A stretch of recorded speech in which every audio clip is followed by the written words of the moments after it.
মৃত্যুর যখন নির্ধারিত সময় হবে তখনই মৌত হবে, এর আগে হবে না।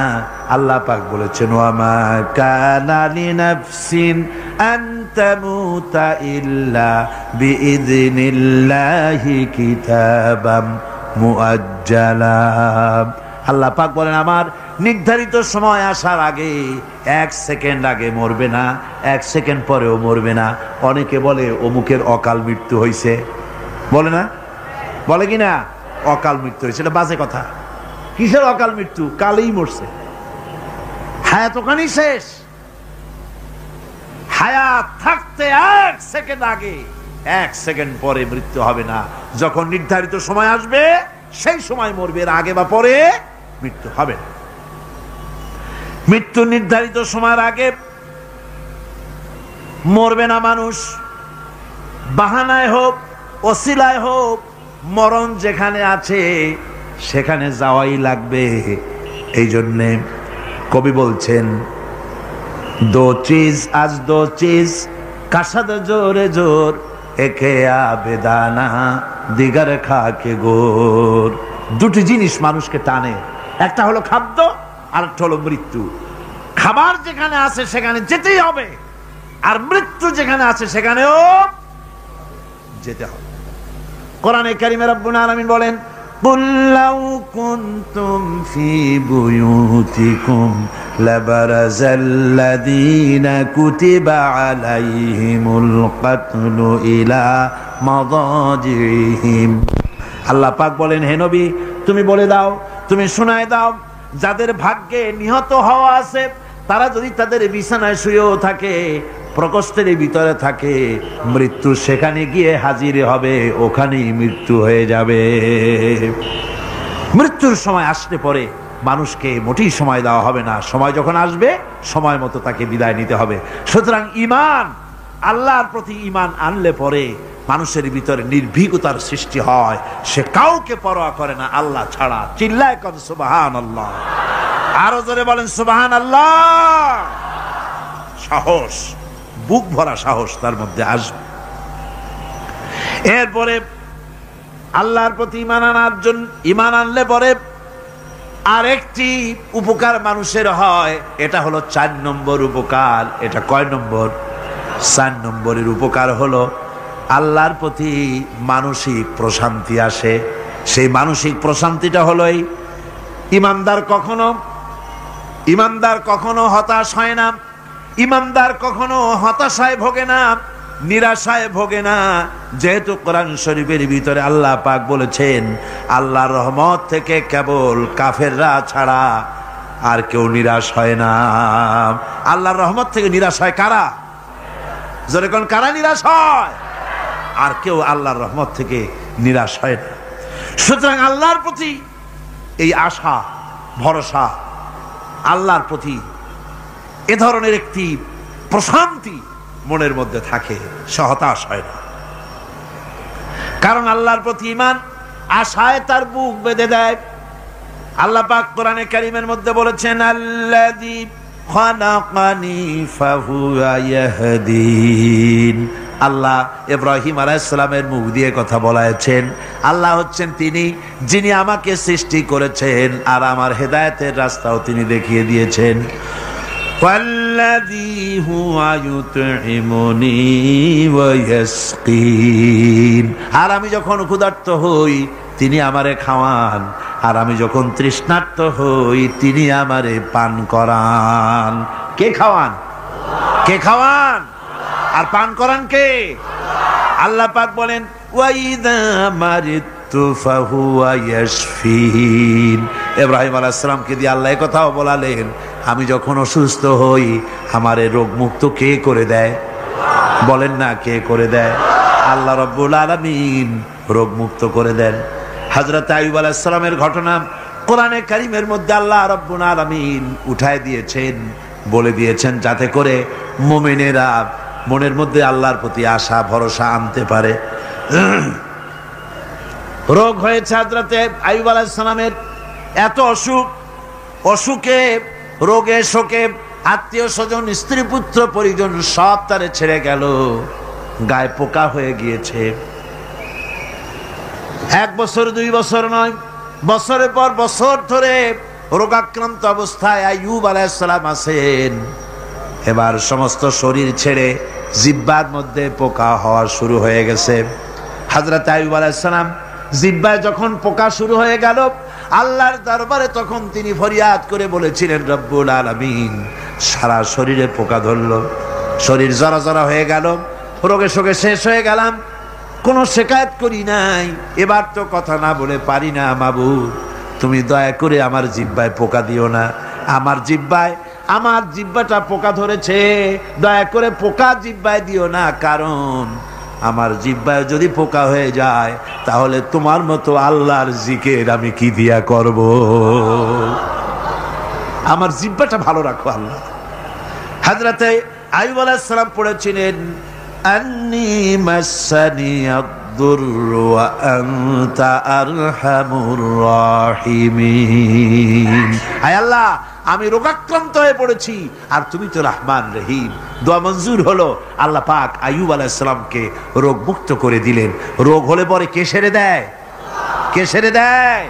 আল্লাহর প্রতি এই আশা, এই ভরসা, এই চিন্তা থাকতে হবে। আল্লাহ পাক বলেন, যখন আইয়ুব আমার কাছে দোয়া করল, আমিও জবাব দিয়া দিলাম। কোন সুবহানাল্লাহ। আল্লাহ পাক বলেন, ফাকাশাফনা মা বিহি মিন দুররিন ওয়া আতাইনাহু আহলাহু ওয়া মিসলাহুম মাআহুম রাহমাতাম মিন ইনদিনা। আমি তার কষ্ট দূর করে দিলাম, তার হারানো স্বাস্থ্য ফিরিয়ে দিলাম এবং তার সাথী সঙ্গীদেরকে আমার পক্ষ থেকে আমার রহমত দিয়ে তার কাছে সব আবার আমি ফিরাইয়া দিলাম। সুতরাং মুমিন ব্যক্তি কখনো হতাশ হবে না। চতুর্দিকে দেখে বিপদ আর বিপদ, এই বিপদে সে হতাশ হয় না, আশায় বুক বেঁধে থাকে। নিরাশার আধারে তুমি হে আশার নূর, যেখানে বেরোবার কোনো পথ নাই সেখান থেকে পথ বের করে দেয় কে? চিল্লায় কোন কে দেয়? আমার আল্লাহ পাক। দেখেন, হযরত ইউসুফ আলাইহিস সালাম হারায় গেলেন, মানে তার 11 ভাই ইউসুফ আলাইহিস সালামকে কুয়ার মধ্যে ফেলাই দিলেন। আর এসে তারা বলল যে ইউসুফ আলাইহিস সালামকে বাঘে খায়া ফেলেছে। এটা কি গল্প নাকি? এটা কোথায় আছে? কোরআন শরীফের মধ্যে আছে। ওই 11 ভাই মনে করেছিল ইউসুফ আলাইহিস সালাম রে কুয়ার মধ্যে ফেলাই দিলাম, এ কুয়ার মধ্যে পচে মরবে, শেষ হয়ে যাবে। কিন্তু ওই 11 ভাই জানে না এটা কোনো কুয়া নয়, এটা হলো একটা সুড়ঙ্গ পথ, এটা হলো একটা টানেল। এক মুখে ইউসুফকে ফেলাই দিল 11 ভাই, কুয়ার আরেক মুখ থেকে আল্লাহ হযরত ইউসুফকে বের করে মিশরের সিংহাসনে বসায়া দিলেন। ওরা বুঝে না, তাই চিরকাল পাপীরা আল্লাহর বান্দাদেরকে, আল্লাহর দ্বীনের গোলামদেরকে অত্যাচার করে, মনে করে শেষ করে ভালাবো, কিন্তু শেষ আল্লাহর গোলামেরা হয় না, ওরাই শেষ হয়। নির্মূল যারা করতে চায় ওরাই নির্মূল হয়ে যায়। টিকে থাকে কে? আল্লাহর গোলামেরা। টিকে থাকে কে? আল্লাহর গোলামেরা টিকে থাকে। নির্মূলেরিয়া নির্মূলই হয়ে যায় সব সময়। ঠিক কিনা কর? জোরে বলেন ঠিক কিনা? ভাইরা আমার, হযরত ইয়াকুব আলাইহিস সালাম ছেলের চিন্তায় চিন্তায় চোখ দুটা অন্ধ হয়ে গেছে, কাঁদতে কাঁদতে চোখ অন্ধ হয়ে গেছে। কিন্তু হতাশ হন নাই, কারণ হতাশ হবে কেবলমাত্র কাফেরেরা। হতাশ হয় কারা? আল্লাহ বলেছেন হতাশ হয় কাফের, ইমানদার কখনো হতাশ হয় না। হযরতে ইয়াকুব আলাইহিস সালাম ছেলে হারাইয়া কি বলতেছেন শোনেন। আল্লাহ তার কথা কোরআনে কারীমের ভিতরে আল্লাহ কি সুন্দর করে উঠায়া দিয়েছেন। হযরতে ইয়াকুব পড়তেছেন, ফাসাবরুন জামিলুন আসাল্লাহু আইয়াতিয়ানি বিহিম জামিআন ইন্নাহু হুয়াল আলিমুল হাকীম। ফাসাবরুন জামিল, ধৈর্য ধারণ করাই এখন আমার জন্য উত্তম। আমি এখন ধৈর্য ধারণ করব, হয়তো শীঘ্রই আল্লাহ আমার যাদের হারাইছি তাদের সকলকে আল্লাহ আমার কাছে ফিরিয়ে দিবেন, তিনি সুবিজ্ঞ, তিনি প্রচন্ড ক্ষমতার মালিক। আশায় বুক বেঁধে থাকলেন তিনি। আর ইউসুফ আলাইহিস সালাম আজকে প্রেসিডেন্ট, তিনি মিশরের কি তিনি 11 ভাই গেছে সেইখানে খাবার আনার জন্য। হযরত ইউসুফ আলাইহিস সালামের চিনতে কোনো কষ্ট হয় নাই, ওরা তো চেনে নাই, কিন্তু ইউসুফ আলাইহিস সালাম চিনে ফেলেছেন। হযরত ইউসুফ কোনো প্রতিশোধ নিলেন না। হযরত ইউসুফ পরিচয় দিলেন আর বললেন, ভয় পাইও না, খাদ্য তোমাদেরকে দিয়া দিব। তোমাদের ব্যাপারে আমার বক্তব্য হচ্ছে, লা তাসরিবা আলাইকুমুল ইয়াউম, তোমাদের বিরুদ্ধে আমার কোনো ক্ষোভ নাই, বিদ্বেষ নাই, মাফ করে দিলাম। এই জামাটা নিয়ে যাও, আমার আব্বার জন্য এই জামাটা নিয়ে যাও। জামা নিয়ে যাচ্ছে মিশর থেকে। কোথায়? কেনান। কোথায়? মিশর। মিশর থেকে ইউসুফ আলাইহিস সালামের জামা নিয়ে ছেলেরা কেনানের দিকে যাচ্ছে, আর এদিকে হযরত ইয়াকুব বলতেছেন, আমি যেন আমার নাকের ভিতরে ইউসুফের গন্ধ পেতেছি। সুবহানাল্লাহ। জামা চলে এলো, চোখের উপরে তিনি রাখলেন, আল্লাহ চোখ ভালো করে দিলেন। সুবহানাল্লাহ। ভাইরা আমার, এই জন্য যারা আল্লাহর উপরে ভরসা করে, আল্লাহর ঈমান যাদের মধ্যে এসে যায়, ঈমান বিল্লাহর বড় উপকার হলো সে হতাশ হয় না। যত বড় বিপদ হোক হতাশ হয় না। দেখেন ইউসুফ আলাইহিস সালামকে কেমন করে জুলাইখা ঘেরাও করে ফেলে দিয়েছে। দরজা বন্ধ, তালা বন্ধ, জানালা বন্ধ, সিটকানি মারা, খিল মারা, তালা দেওয়া, বেরোবার কোনো পথ নাই, চতুর্দিকে নগ্ন চিত্র। এবার জুলাইখার প্রবৃত্তিকে চরিতার্থ করতে হবে, খারাপ কাজ করতে হবে, বেরোবার পথ নাই।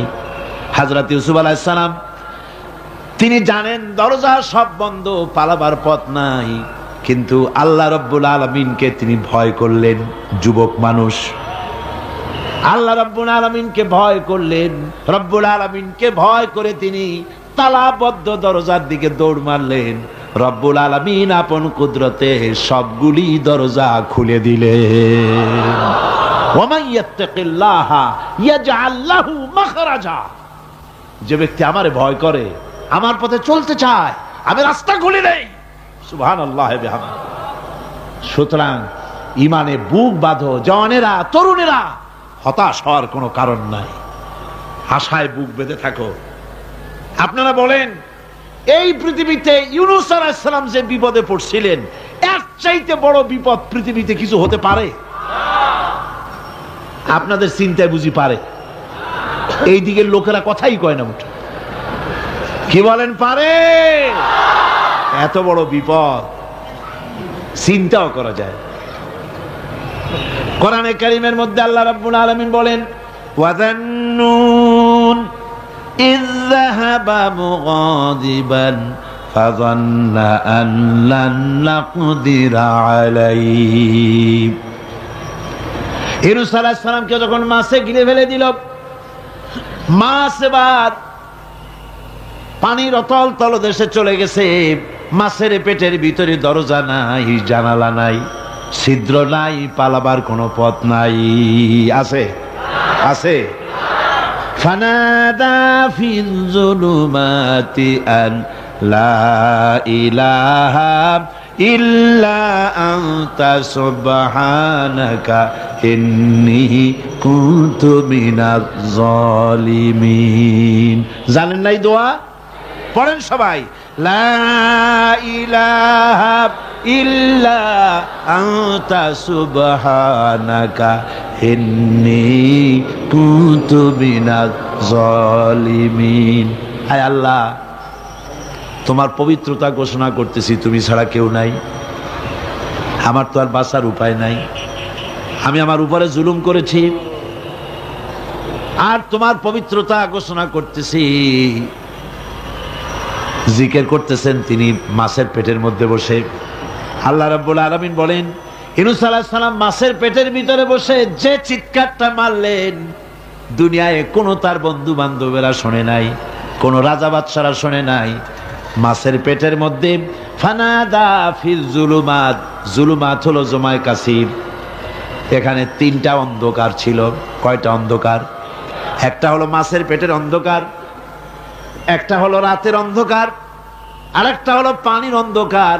ত্রিবিধ অন্ধকারের ভিতর থেকে ইউনূস আলাইহিস সালাম হতাশ হয়ে যান নাই। তিনি চিৎকার মেরে আল্লাহরে ডাক দিলেন।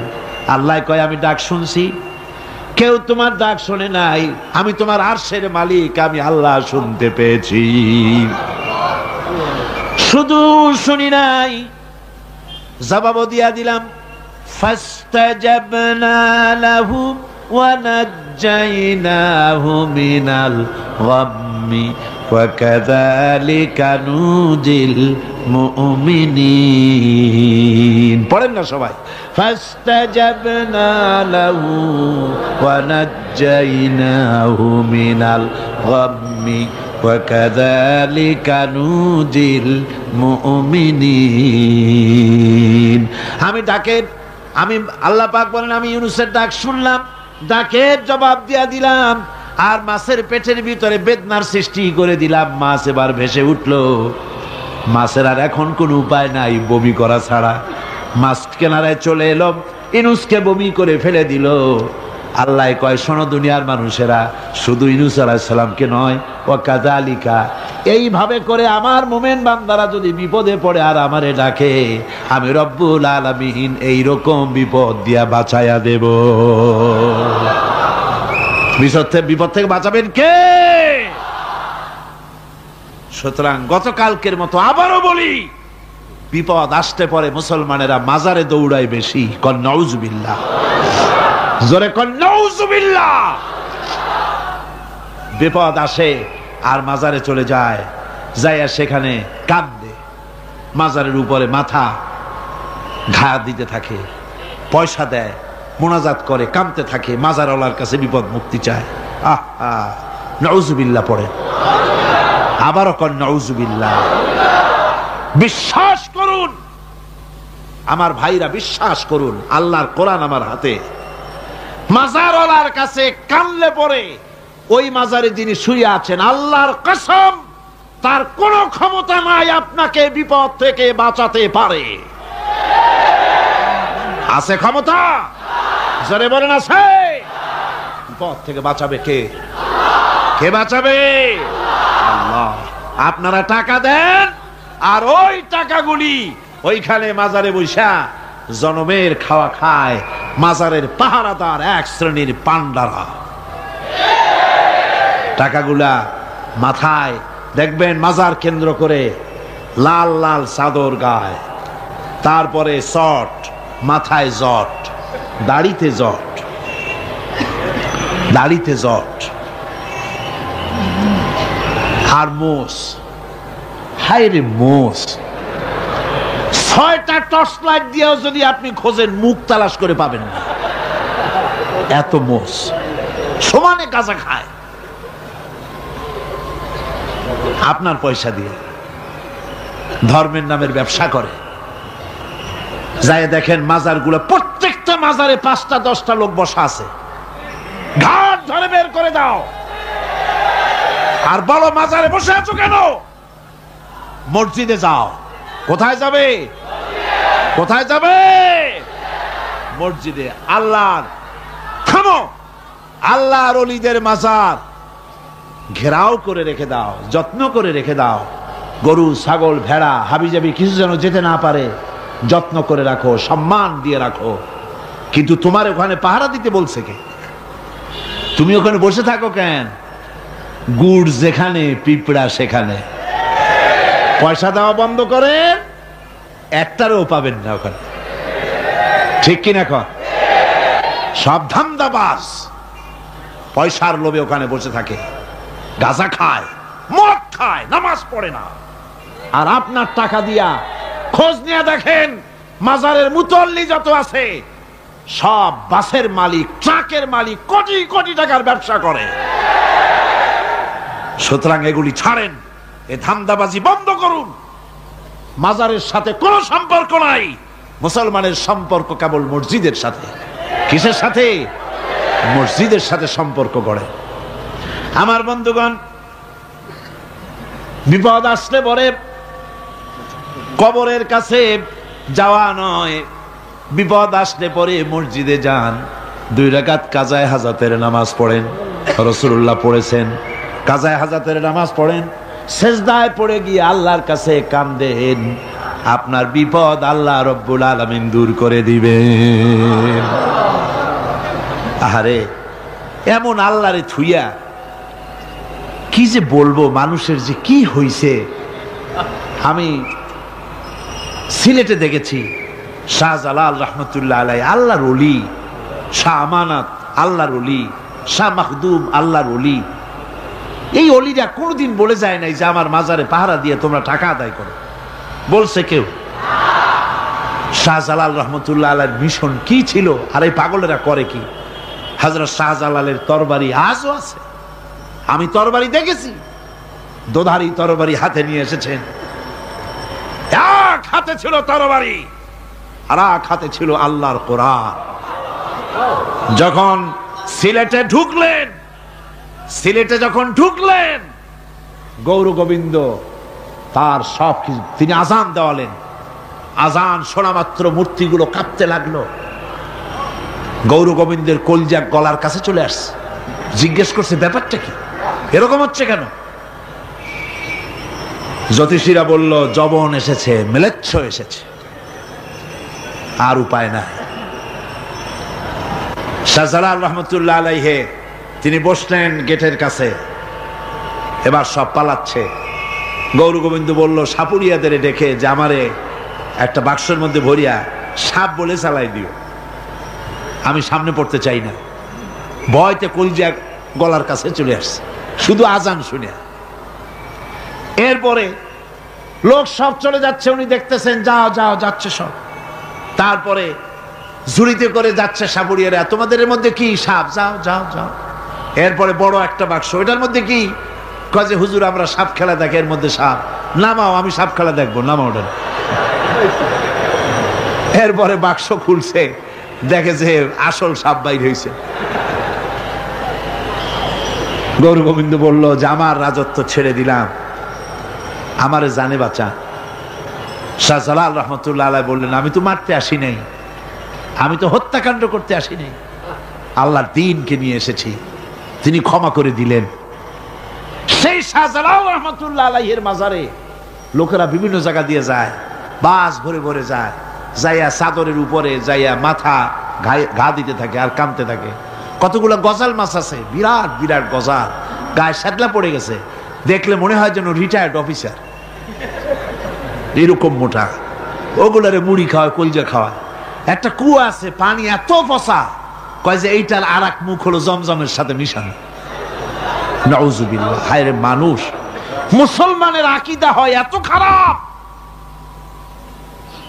আকীদা বত্তর হয়ে গিয়েছে। এগুলি ধর্মের নামের ব্যবসা, এগুলি জোরে বলেন কি? এই ব্যবসা বন্ধ করতে হবে, এই ব্যবসা বন্ধ করতে হবে। এরা ধর্মের নামে লুটেরা, চাদর দিয়ে, আগরবাতি দিয়ে, মোমবাতি দিয়ে, সেজদা দিয়ে মুশরিক হয়ে যাচ্ছে, ইসলাম থেকে খারিজ হয়ে যাচ্ছে। আমার কাছে রিপোর্ট এসেছে প্রচন্ড ভিড়ে মানুষের কষ্ট হচ্ছে, তো কি করা যাবে? আমি বললাম ভিড়, আর আপনারা যদি ভিড় দেখতে চান তাহলে তো সব লোক দাঁড়ায় যাবে, আপনাদের তো দেখার দরকার নেই। একটু চেপে চেপে বসেন আর জোরে সোরে জিকির করেন, লা ইলাহা ইল্লাল্লাহ, লা ইলাহা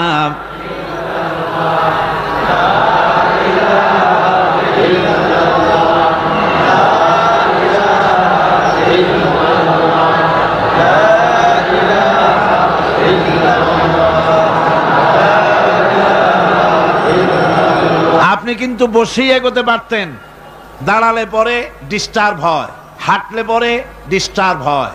নিজের কপালটারে খারাপ করেন না, এত সুন্দর আল্লাহর কথা শোনা থেকে নিজেকে মাহরুম করতে চেষ্টা করেন না। নিজেও শোনেন, অপরকেও শুনতে দেন। বসেন, মাজা ব্যথা করবে না, আল্লাহ মাজা ব্যথা ভালো বানায় দেবে যত সময় বসবেন। কোন আলহামদুলিল্লাহ।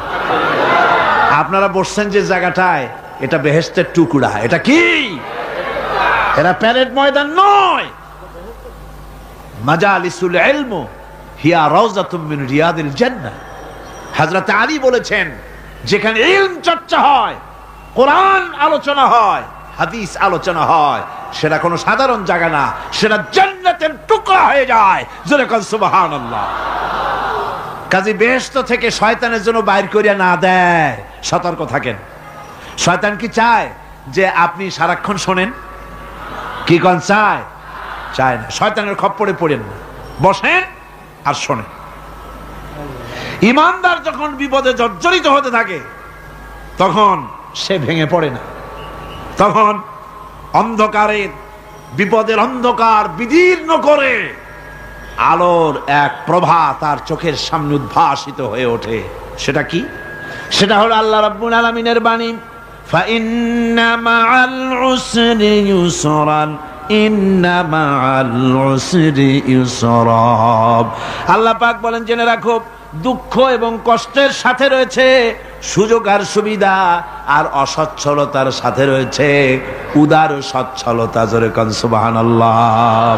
কাজে ভয় পাওয়ার কারণ নাই, হতাশ হওয়ার কারণ নাই। মন আশায় বুক বেঁধে রাখো।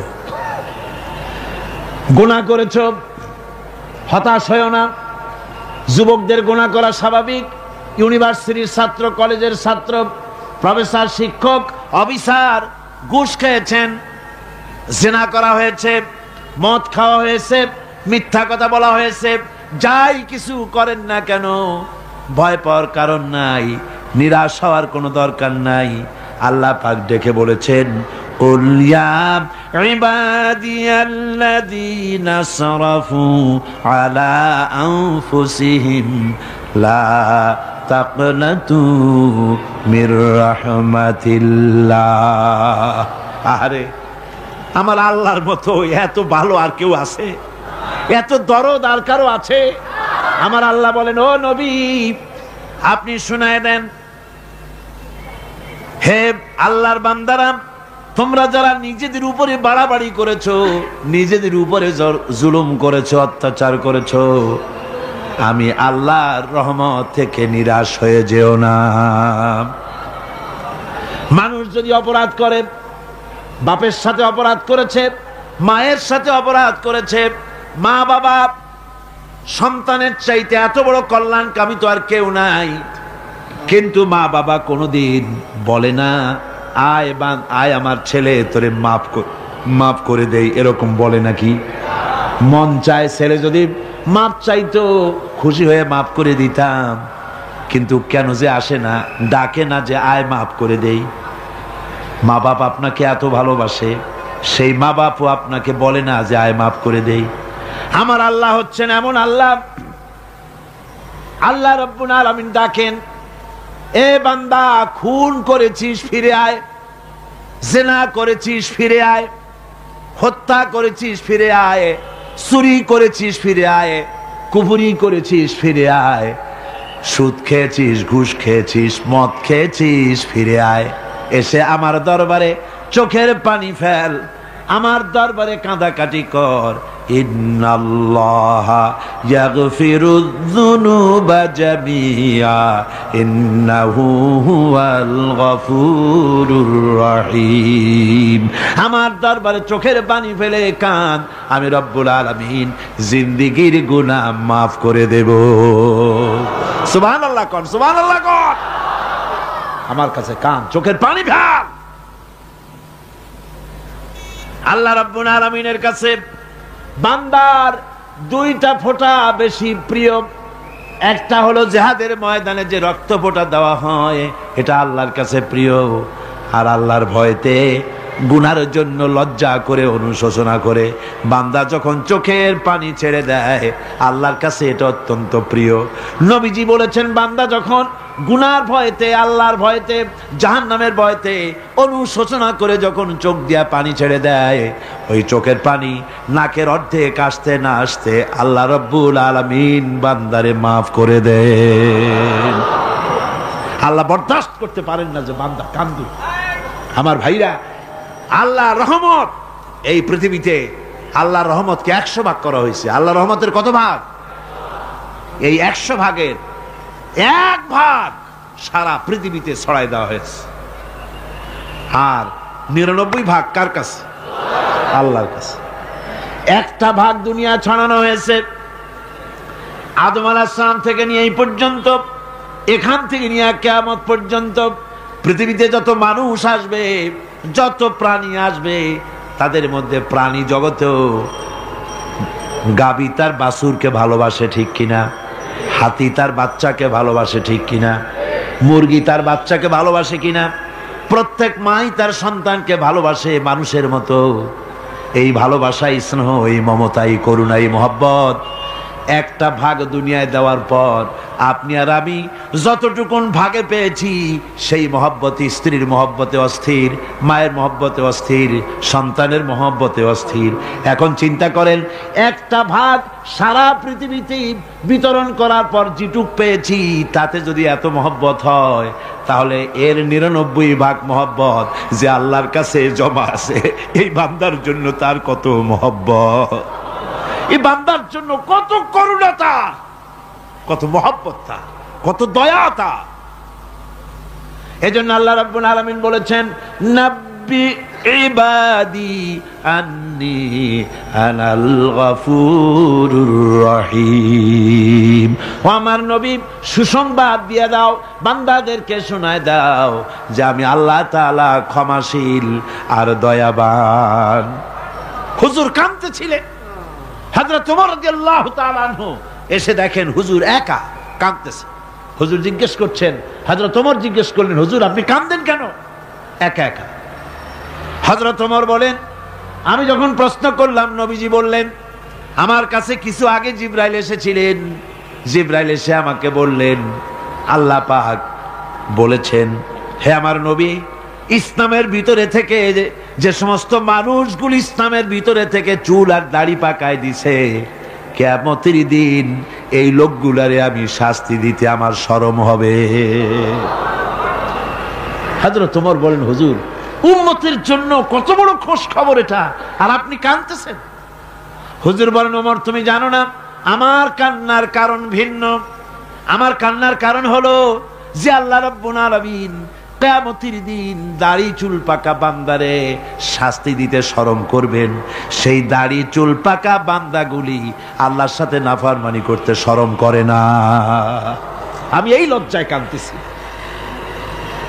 ভাইরা, হুজুর আল্লাহ পাক বলেন, ও আমার নবী, রাতের আধারে যখন একটা বুড়া আমার দরবারে হাত উঁচু করে, একটা বুড়া মানুষ রাতের আধারে যখন আমার দরবারে হাত উঁচু করে, আর যখন বলতে থাকে, রব্বুল আলামিন আমার পেছনের জীবনটা বড় খারাপ করেছি, এমন কোনো কাজ জীবনে করি নাই যা তোমার কাছে কিছু দাবি করতে পারি, সব রকমের নাফরমানি করেছি, আজ আমি বুড়া হয়ে গেছি, কামাই করতে পারি না, ছেলে আমাকে চোখে দেখতে পারে না, পুত্রবধূ আমাকে ঘরে জায়গা দেয় না, আমার স্ত্রী আমাকে দেখতে পারে না, রোজগার করতে পারি না, হাঁটতে পারি না, চলতে পারি না, সবার কাছে আমি তিতা হয়ে গেছি, আমি দাঁড়াতে পারি না, কোমরে ব্যথা পাই, হাঁটুতে ব্যথা পাই, চলতে পারি না, কানে শুনতে পাই না, চোখে দেখতে পারি না, আর তোমার কাছে কিছু চাইয়া নেব এমন ভালো কাজও করি নাই। এইভাবে যখন বান্দা কাঁদতে থাকে আমার দরবারে, ও আমার হাবিব আমার রহমতের দরিয়ায় জোশ মেরে যায়, আমার শরম হয় এই বুড়াটারে কেমনে খালি হাতে ফিরাইয়া দেই। সুবহানাল্লাহ, সুবহানাল্লাহ। আমার আল্লাহর এত দয়া, আমার আল্লাহর এত মায়া, এত মহব্বত। আমার আল্লাহ রাব্বুল আলামিন বলেন, ওয়াইদা সালাকা ইবাদি আন্নি ফাইন্নী করিব। ও আমার হাবিব, আমার বান্দা আমার ব্যাপারে প্রশ্ন করে, আমি বান্দার একদম নিকটে। কোরআন শরীফের ভিতরে যত জায়গায় রাসূলকে বলা হয়েছে সুয়ালের কথা, আপনাকে প্রশ্ন করা হয়, আল্লাহ তার জবাব কুল এই কথা বলে জবাব দিয়েছেন। যত জায়গায় সুয়াল এসেছে, যেমন কোরআনে কারীমের মধ্যে আল্লাহ পাক বলেন, ওয়ায়াসআলুনাকা আনিল মাহিদ, মেয়েদের হায়েজ সম্পর্কে জিজ্ঞাসা করা হয়। কুল হিয়া আযা, হে নবী আপনি বলুন। এভাবে করে কুল দিয়ে জবাব দেওয়া হচ্ছে। আবার প্রশ্ন করা হচ্ছে ওয়ায়াসআলুনাকা আনিল আনফাল, এই গনিমতের মাল সম্পর্কে হুজুর আপনাকে, হে নবী আপনাকে প্রশ্ন করা হয়। আল্লাহ কুল দিয়া জবাব দিলেন। আল্লাহ বলেন আপনি বলেন। ওয়ায়াসআলুনাকা আনিল খামরি ওয়াল মাইসির, আল্লাহ পাক বলেন নবী আপনারে প্রশ্ন করা হয় কুল ফিহিমা ইসমুন কাবীর, আল্লাহ কুল দিয়া বললেন তুমি বলো। আবার বলা হলো ওয়ায়াসআলুনাকা আনিল আহিল্লা কুল হিয়া মাওয়াকিতু লিন্নাস, ও নবী আপনাকে প্রশ্ন করা হয় চাঁদের ক্রমবর্ধমান এবং ক্রমহ্রাস, এই যে বাড়ে আর কমে, পূর্ণিমা হয় অমাবস্যা হয়, কেন হয়? আপনি বলুন কুল, আপনি বলেন এটা আমি অক্ত এবং সময়, বছর আর দিন গণনা করার জন্য পৃথিবীবাসীদের জন্য বিনা পয়সায় একটা ক্যালেন্ডার বানাইয়া আকাশে ঝুলাই রেখেছি। এভাবে যত জায়গায় এসেছে আপনাকে প্রশ্ন করা হয়, তত জায়গায় আল্লাহ জবাব দিয়েছেন কুল, আপনি বলেন। গোটা কোরআন শরীফের ভিতরে এই একটি মাত্র জায়গা যেখানে বলা হয়েছে আপনাকে প্রশ্ন করা হয়। আল্লাহ এখানে বলতে পারতেন কুল, আপনি বলেন, আল্লাহ তোমাদের নিকটবর্তী, এভাবে জবাব হয় নাই। এটা কায়দাটা হলো এই, আল্লাহ বলতেছেন ওয়াইজা সালাকা ইবাদি, ও আমার নবী প্রশ্ন তো আমার বান্দারা আমার ব্যাপারে করেছে, এবার আপনার জবাবের কোনো দরকার নাই। প্রশ্ন আমার ব্যাপারে, আমি নিজে জবাব দিয়ে দেই। ফা ইন্নী কারীব, ও বান্দা আমার ব্যাপারে প্রশ্ন করেছিস, জবাব আমি দেই, আমি তোর সবচাইতে বেশি নিকটে। সুবহানাল্লাহ, কত নিকটে? ওয়া নাহনু আকরাবু ইলাইহি মিন হাবলিল ওয়ারিদ, তোর যেই রগ, এই শাহরগের চাইতেও আমি তোর বেশি কাছে। সুবহানাল্লাহ, আমারে ডাক, আমারে ডাক, কলিজা দিয়া ডাক, অন্তর দিয়ে ডাক। মনের থেকে মানুষ যদি ডাকে, মুখের ডাক আর মনের ডাক এক জিনিস নয়। দিল সে জুবাত নিকলতি হ্যায়, असर रखती है पर नहीं मगर ताकते परवाज रखती है। দিল থেকে যে কথা বেরোয় তা প্রভাব বিস্তার করে, ডানা নাই কিন্তু ওড়ার ক্ষমতা রাখে। মনের কথাই ভিন্ন, মন থেকে, দিল থেকে, কলিজা থেকে, অন্তরের গভীর কন্দর থেকে, মুহাব্বতের সাথে কেউ যদি একবার বলে আল্লাহ, বলেন আল্লাহ, আল্লাহ, আল্লাহ, আল্লাহ রাব্বুল আলামিন বলেন অন্তরের অন্তঃস্থল থেকে একটি বার যদি বান্দা বলেন আল্লাহ, আল্লাহ বলেন ৭০ বার সাড়া দিয়া জিজ্ঞেস করি বান্দা কি চাও, আমি তোমার কাছে আছি। সুবহানাল্লাহ, আমি তোর একদম কাছে, কি চাস বল, বল আমার কাছে। এমন দয়াবান, এমন মেহেরবান, এমন আল্লাহ আমাদের। সে আল্লাহ রাব্বুল আলামিন তিনি বলছেন ওয়াকালা রাব্বুকুম উদউনি আস্তাজিব লাকুম, তোমাদের রব বলেছেন আমারে ডাকো, আমি আল্লাহ ডাকের সাড়া দিয়া দেব। সুবহানাল্লাহ, কারে ডাকতে হবে? কারে ডাকতে হবে? এই বিশাল জনসমুদ্র একযোগে চিল্লা এখন কারে ডাকতে হবে? কোন পীর সাহেবকে নয়, আল্লাহর কসম কোন খাজা বাবাকে নয়, ডাকতে হবে কারে? চিল্লা এখন কারে? ওয়াকালা রাব্বুকুম উদউনি, তোমার রব তোমাকে বলতেছে আমারে ডাকো, আস্তাজিব লাকুম, আমারে ডাকবে আমি সাড়া দিয়ে দেব। সুবহানাল্লাহ, আল্লাহকে ডাকেন। কি চাই আপনার বলেন, কি চাই? আল্লাহর কাছে চান, আল্লাহ দিয়ে দিবে। যাওয়ার জায়গা আল্লাহর কাছে চাইবেন, আল্লাহ দিবেন। দেওয়ার জায়গা, চাওয়ার জায়গা হলো সেজদায় পড়ে যাবেন। আমার ভাইয়েরা, জায়গাটা চিনায় দিলাম। মাজারে যাওয়া লাগবে না, কবরে যাওয়া লাগবে না। 2 রাকাত নামাজ পড়ে সেজদায় পড়ে গিয়া যত বিপদ আছে, মুসিবত আছে, সেজদার মধ্যে চোখের পানি ছেড়ে দেন আর কেন্দে কেন্দে জীবনের কথা বলেন। আল্লাহ রাব্বুল আলামিন আপনার আওয়াজ শুনবেন আর দোয়া কবুল করে নিবেন। কামতে হবে আল্লাহর কাছে। কার কাছে? আল্লাহর কাছে।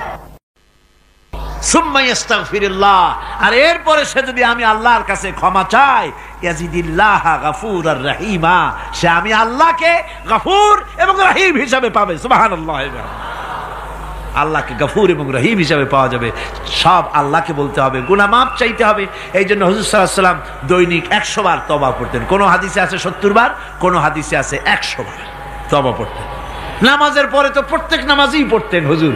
সালাম ফিরাতেন আর সাথে সাথে বলতেন আল্লাহু আকবার, আস্তাগফিরুল্লাহ, আস্তাগফিরুল্লাহ, আস্তাগফিরুল্লাহ। মনে থাকবে আপনাদের? মনে থাকবে?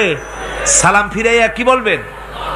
না, সালাম ফিরাবার সাথে সাথে বলবেন আল্লাহু আকবার, তারপরে পড়বেন আস্তাগফিরুল্লাহ, আস্তাগফিরুল্লাহ, আস্তাগফিরুল্লাহ।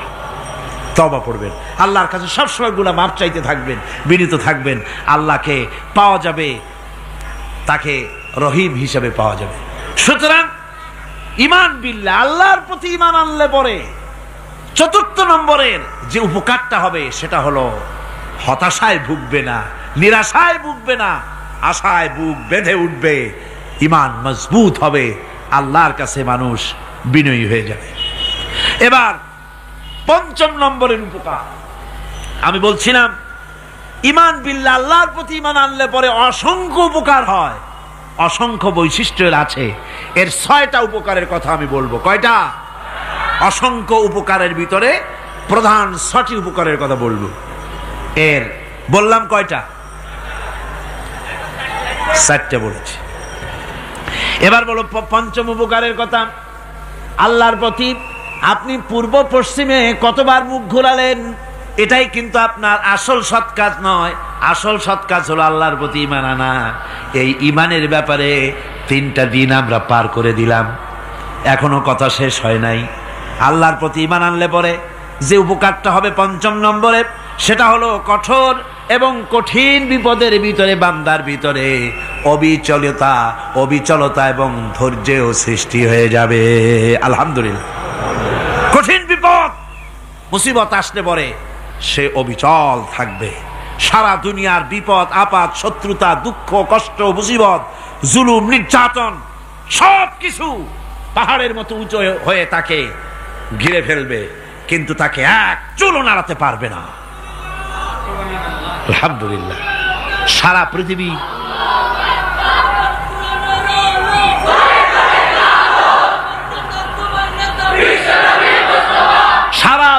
একদিকে আর সে একা একদিকে থাকবে। বিরোধিতা তো হবেই, বিপদ তো আসবেই। কবি বলতেছেন, সাথে জাকা রহা হ্যায় अज़ल से ता इमरोज, सतेजा का रहा है अज़ल से ता इमरोज, चरागे मुस्तफावी से शरारे बुलहबीस। সে আবহমান কাল থেকে শুরু করে মুস্তাফা সাল্লাল্লাহু আলাইহি ওয়াসাল্লামের দীপ শিখার সাথে আবু জাহেল, আবু লাহাবের অগ্নিস্ফুলিঙ্গের টক্কর লেগেই আছে। রাসূলুল্লাহর আল্লাহর দেওয়া এই বিধান, এই দ্বীনের বাতিটা টিম টিম করে চলেছে। আর গোরকি, টর্নেডো, হাজার হাজার মাইল বেগে হেরিকেন এসেছে, গোরকি এসেছে, টর্নেডো এসেছে, টাইফুন এসেছে, কিন্তু এই আলো নিবাইতে পারে নাই। সুবহানাল্লাহ। এই আলো নিবাতে পারে নাই। এই শত্রুতা চিরকালের, নিবাতে পারবে না। কারণ হচ্ছে আল্লাহ রাব্বুল আলামিন বলেছেন, ইউরিদুনা লিইউতফিউ নূরাল্লাহি বিআফওয়াহিহিম ওয়াল্লাহু মুতিম্মু নূরিহি ওয়ালাউ কারিহাল কাফিরুন। ওরা চায় মুখের ফু দিয়ে আমার আলোকে নিভিয়ে দেবে, কিন্তু আমি আমার আলোকে ক্ষমতা দান করব, তাতে কাফের বেঈমানদের কলজায় যত জ্বালা যন্ত্রণা হোক আমার দিন কেউ মিটাই দিতে পারবে না। কোন সুবহানাল্লাহ। সুতরাং বিপদে অবিচলতা আসবে, সে অটল হবে, মজবুত হবে। কোরআনে কারীম বলতেছে ওয়া কাযালিকা জাআলনা লিকুল্লি নাবিয়্যিন আদুওয়াম মিনাল মুজরিমিন। এই পৃথিবীতে এমনি করে আমি সকল নবীদের শত্রু বানিয়েছি, সব পাপিষ্ঠ অপরাধীদেরকে। নবীদের সাথে বিরোধিতা করেছে কারা? পাপিষ্ঠরা, অপরাধীরা। আজও খুঁজে দেখেন, আজও ইসলামী আন্দোলনের বিরোধিতা যারা করে সবগুলি কি পাপিষ্ঠ?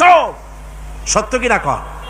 ইসলামী আন্দোলনের বিরোধিতা যারা করে হিসাব করে চোখ দিয়ে তাকায় দেখেন, খুঁজে দেখেন তাদের নামগুলি। মদখোর, জিনাকার, বদমাশ, চোর, হাইজাকার, বেনামাজি, লুটেরা, মিথ্যাবাদী, সবচাইতে সমাজের নিকৃষ্ট লোকগুলি ইসলামের বিরোধিতা করে।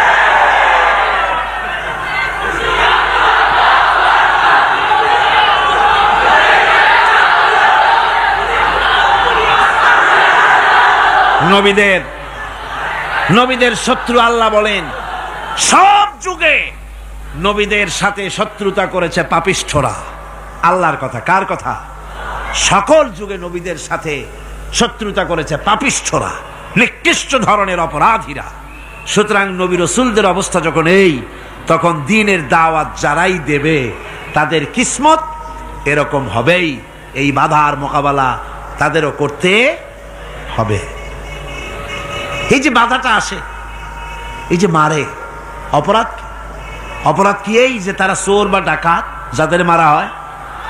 আল্লাহ রাব্বুল আলামিন বলেন অপরাধ হলো ওয়ামা নাকামু মিনহুম ইল্লা আইয়ুমিনু বিল্লাহিল আজিজিল হামিদ। অপরাধ হচ্ছে ঈমানদার লোকদের উপরে নির্যাতন চালিয়েছে, অন্য কোনো কারণে নয়। কারণ একটাই, তারা আল্লাহর জমিনে আল্লাহর দ্বীন প্রতিষ্ঠা করতে চেয়েছে, আর কোনো অপরাধ না। জমিন আল্লাহর, জমিন কার? এই বিশাল জনসমুদ্র গর্জে উঠুন একযোগে, বলুন জমিন কার? আইন চলবে কার? এখানেই সংঘর্ষ বেঁধেছে আবহমান কাল ধরে। মানুষ অত্যাচারিত হয়েছে, সাহাবায়ে কেরাম অত্যাচারিত হয়েছেন। বুখারী শরীফের হাদিসে এসেছে রাসূল করিম সাল্লাল্লাহু আলাইহি ওয়াসাল্লামের কাছে হযরতে খাব্বাব গিয়ে উপস্থিত হয়েছিলেন। হযরতে খাব্বাব বলেন, হাদিসটা এভাবে লেখা হয়েছে বুখারীতে, ওয়ান খাব্বাব বিন আরিদ রাদিয়াল্লাহু তাআলা আনহু قال شكونا الى رسول الله صلى الله عليه وسلم وهو متوسد بردة له في ظل الكعبة। রাসূলুল্লাহর কাছে গেলাম, কাবা শরীফের কাছে গিয়ে দেখি নবীজি একটা চাদর গায়ে দিয়ে তিনি আরাম ফরমাচ্ছিলেন কাবা শরীফের ছায়ায়। সেখানে গিয়ে বললাম, আলা তাস্তানসিরু লানা আলা তাদউ লানা ইয়া রাসূলুল্লাহ, হে আল্লাহর রাসূল, আপনি কি আমাদের জন্য আল্লাহর কাছে দোয়া চাইবেন না? আপনি কি আল্লাহর কাছে আমাদের জন্য সাহায্য চাইবেন না? আমাদের লোকগুলিকে, মুসলমানগুলিকে মারতে মারতে তো শেষ করে ফেলে দিল। তারা আমাদের সুমাইয়াকে মারলো, আমাদের খাব্বাবকে উটের সাথে পায়ের দড়ি লাগায় টানলো, আমাদের খোবায়েবকে তারা আগুনের উপরে চিৎ করে শোয়ায় রাখলো, না খায় রাখতেছে, মারতেছে, কষ্টে তো শেষ হয়ে গেলাম। হুজুর, আপনি কি আমাদের জন্য দোয়া করবেন না? হাদিস শরীফে এসেছে, নবীজি উঠে বসলেন সোজা হয়ে। নবীজি বলেন, ও আমার সাহাবী, ও খাব্বাব, শোনো, তোমাদের আগে এই পৃথিবীতে যারা দ্বীনের দাওয়াত দিতে এসেছিলেন তাদেরকে সমকালীন রাষ্ট্রশক্তি, সমাজ শক্তি তাদেরকে ধরত। ফায়ুখাজুর রাজুলো, তাদেরকে তারা ধরত। ফায়ুহফারু লাহু ফিল আরদ, আর তার জন্য জমিনের ভিতরে কবর বানাইতো। ওই কবর ফায়ুজালু ফিহা, ওই কবরের ভিতরে তাকে কোমর পর্যন্ত গেড়ে দিত। সুম্মা ইউতা বিল মানশার, এরপরে করাত আনতো। ফায়ুদাউ আলা রাসিহি, এরপরে ওই করাত তার মাথার উপরে রাখতো। ফায়ুজালু নিসফাইন, এরপরে করাত দিয়া চিরে জীবিত মানুষটারে দ্বিখণ্ডিত করে ফেলে দিত। মা ইয়াসুদ্দুহু যালিকা আন দীনিহি, ও আমার খাব্বাব, এত কষ্ট দেওয়ার পরেও সেই যুগের কোন মুসলমানকে, দ্বীনের দায়ীদেরকে আল্লাহ দ্বীন থেকে এক চুলো তারা সরাই দিতে পারে নাই, এক চুলো সরাতে পারে নাই। ওয়াল্লাহি ও খাব্বাব, আমি আমার আল্লাহর নামে কসম করে বলছি, লা ইউতাম্মান্নাল্লাহু হাযাল আমরা হাত্তা ইয়াসিরা আর-রাকিবু মিন সানা ইলা হাযরামাউত। আমি কসম করে বলি, আল্লাহ রাব্বুল আলামিনের এই সানা থেকে হাযরামাউত পর্যন্ত লোকেরা যাতায়াত করবে, সুন্দরী রমণীরা গমন করবে, সদাগরেরা যাতায়াত করবে, টাকা নিয়া পয়সা নিয়া যাতায়াত করবে। তাদের মনের মধ্যে লুটের ভয়, টাকার ভয়, চুরির ভয়, ডাকাতির ভয়, জেনার ভয়, হত্যার ভয়, ধর্ষণের ভয়, কোন ভয় থাকবে না। লা ইয়াখাফু ইল্লাল্লাহ, আল্লাহ ছাড়া কোনো ভয় থাকবে না। এমন একটা সমাজ, এমন একটা সময় আসবে। ওয়ালাকিন্নাকুম তাস্তাজিলুন, অথচ খুব তাড়াহুড়ো তোমরা করতেছো। তাড়াহুড়ো করো না, সময় আসবে ইনশাআল্লাহ। আর সে সময় আসছিল মদিনায়, আসে নাই? আসে নাই? সুতরাং আজও চট্টগ্রামের এই বিশাল জনসমুদ্রকে বলতে চাই, নির্যাতন, স্বৈরাচার, জুলুম, অত্যাচার, হত্যাকাণ্ড যা কিছু ঘটতেছে, ধৈর্য ধরুন, আন্দোলনে শরীক হন, জান বাজি রাখুন। এ বাংলাদেশেও আগামী যে পার্লামেন্ট হবে, আগামী জাতীয় নির্বাচনে যে পার্লামেন্ট তৈরি হবে, ইনশাআল্লাহ সেই পার্লামেন্ট হবে কোরআনের পার্লামেন্ট ইনশাআল্লাহ।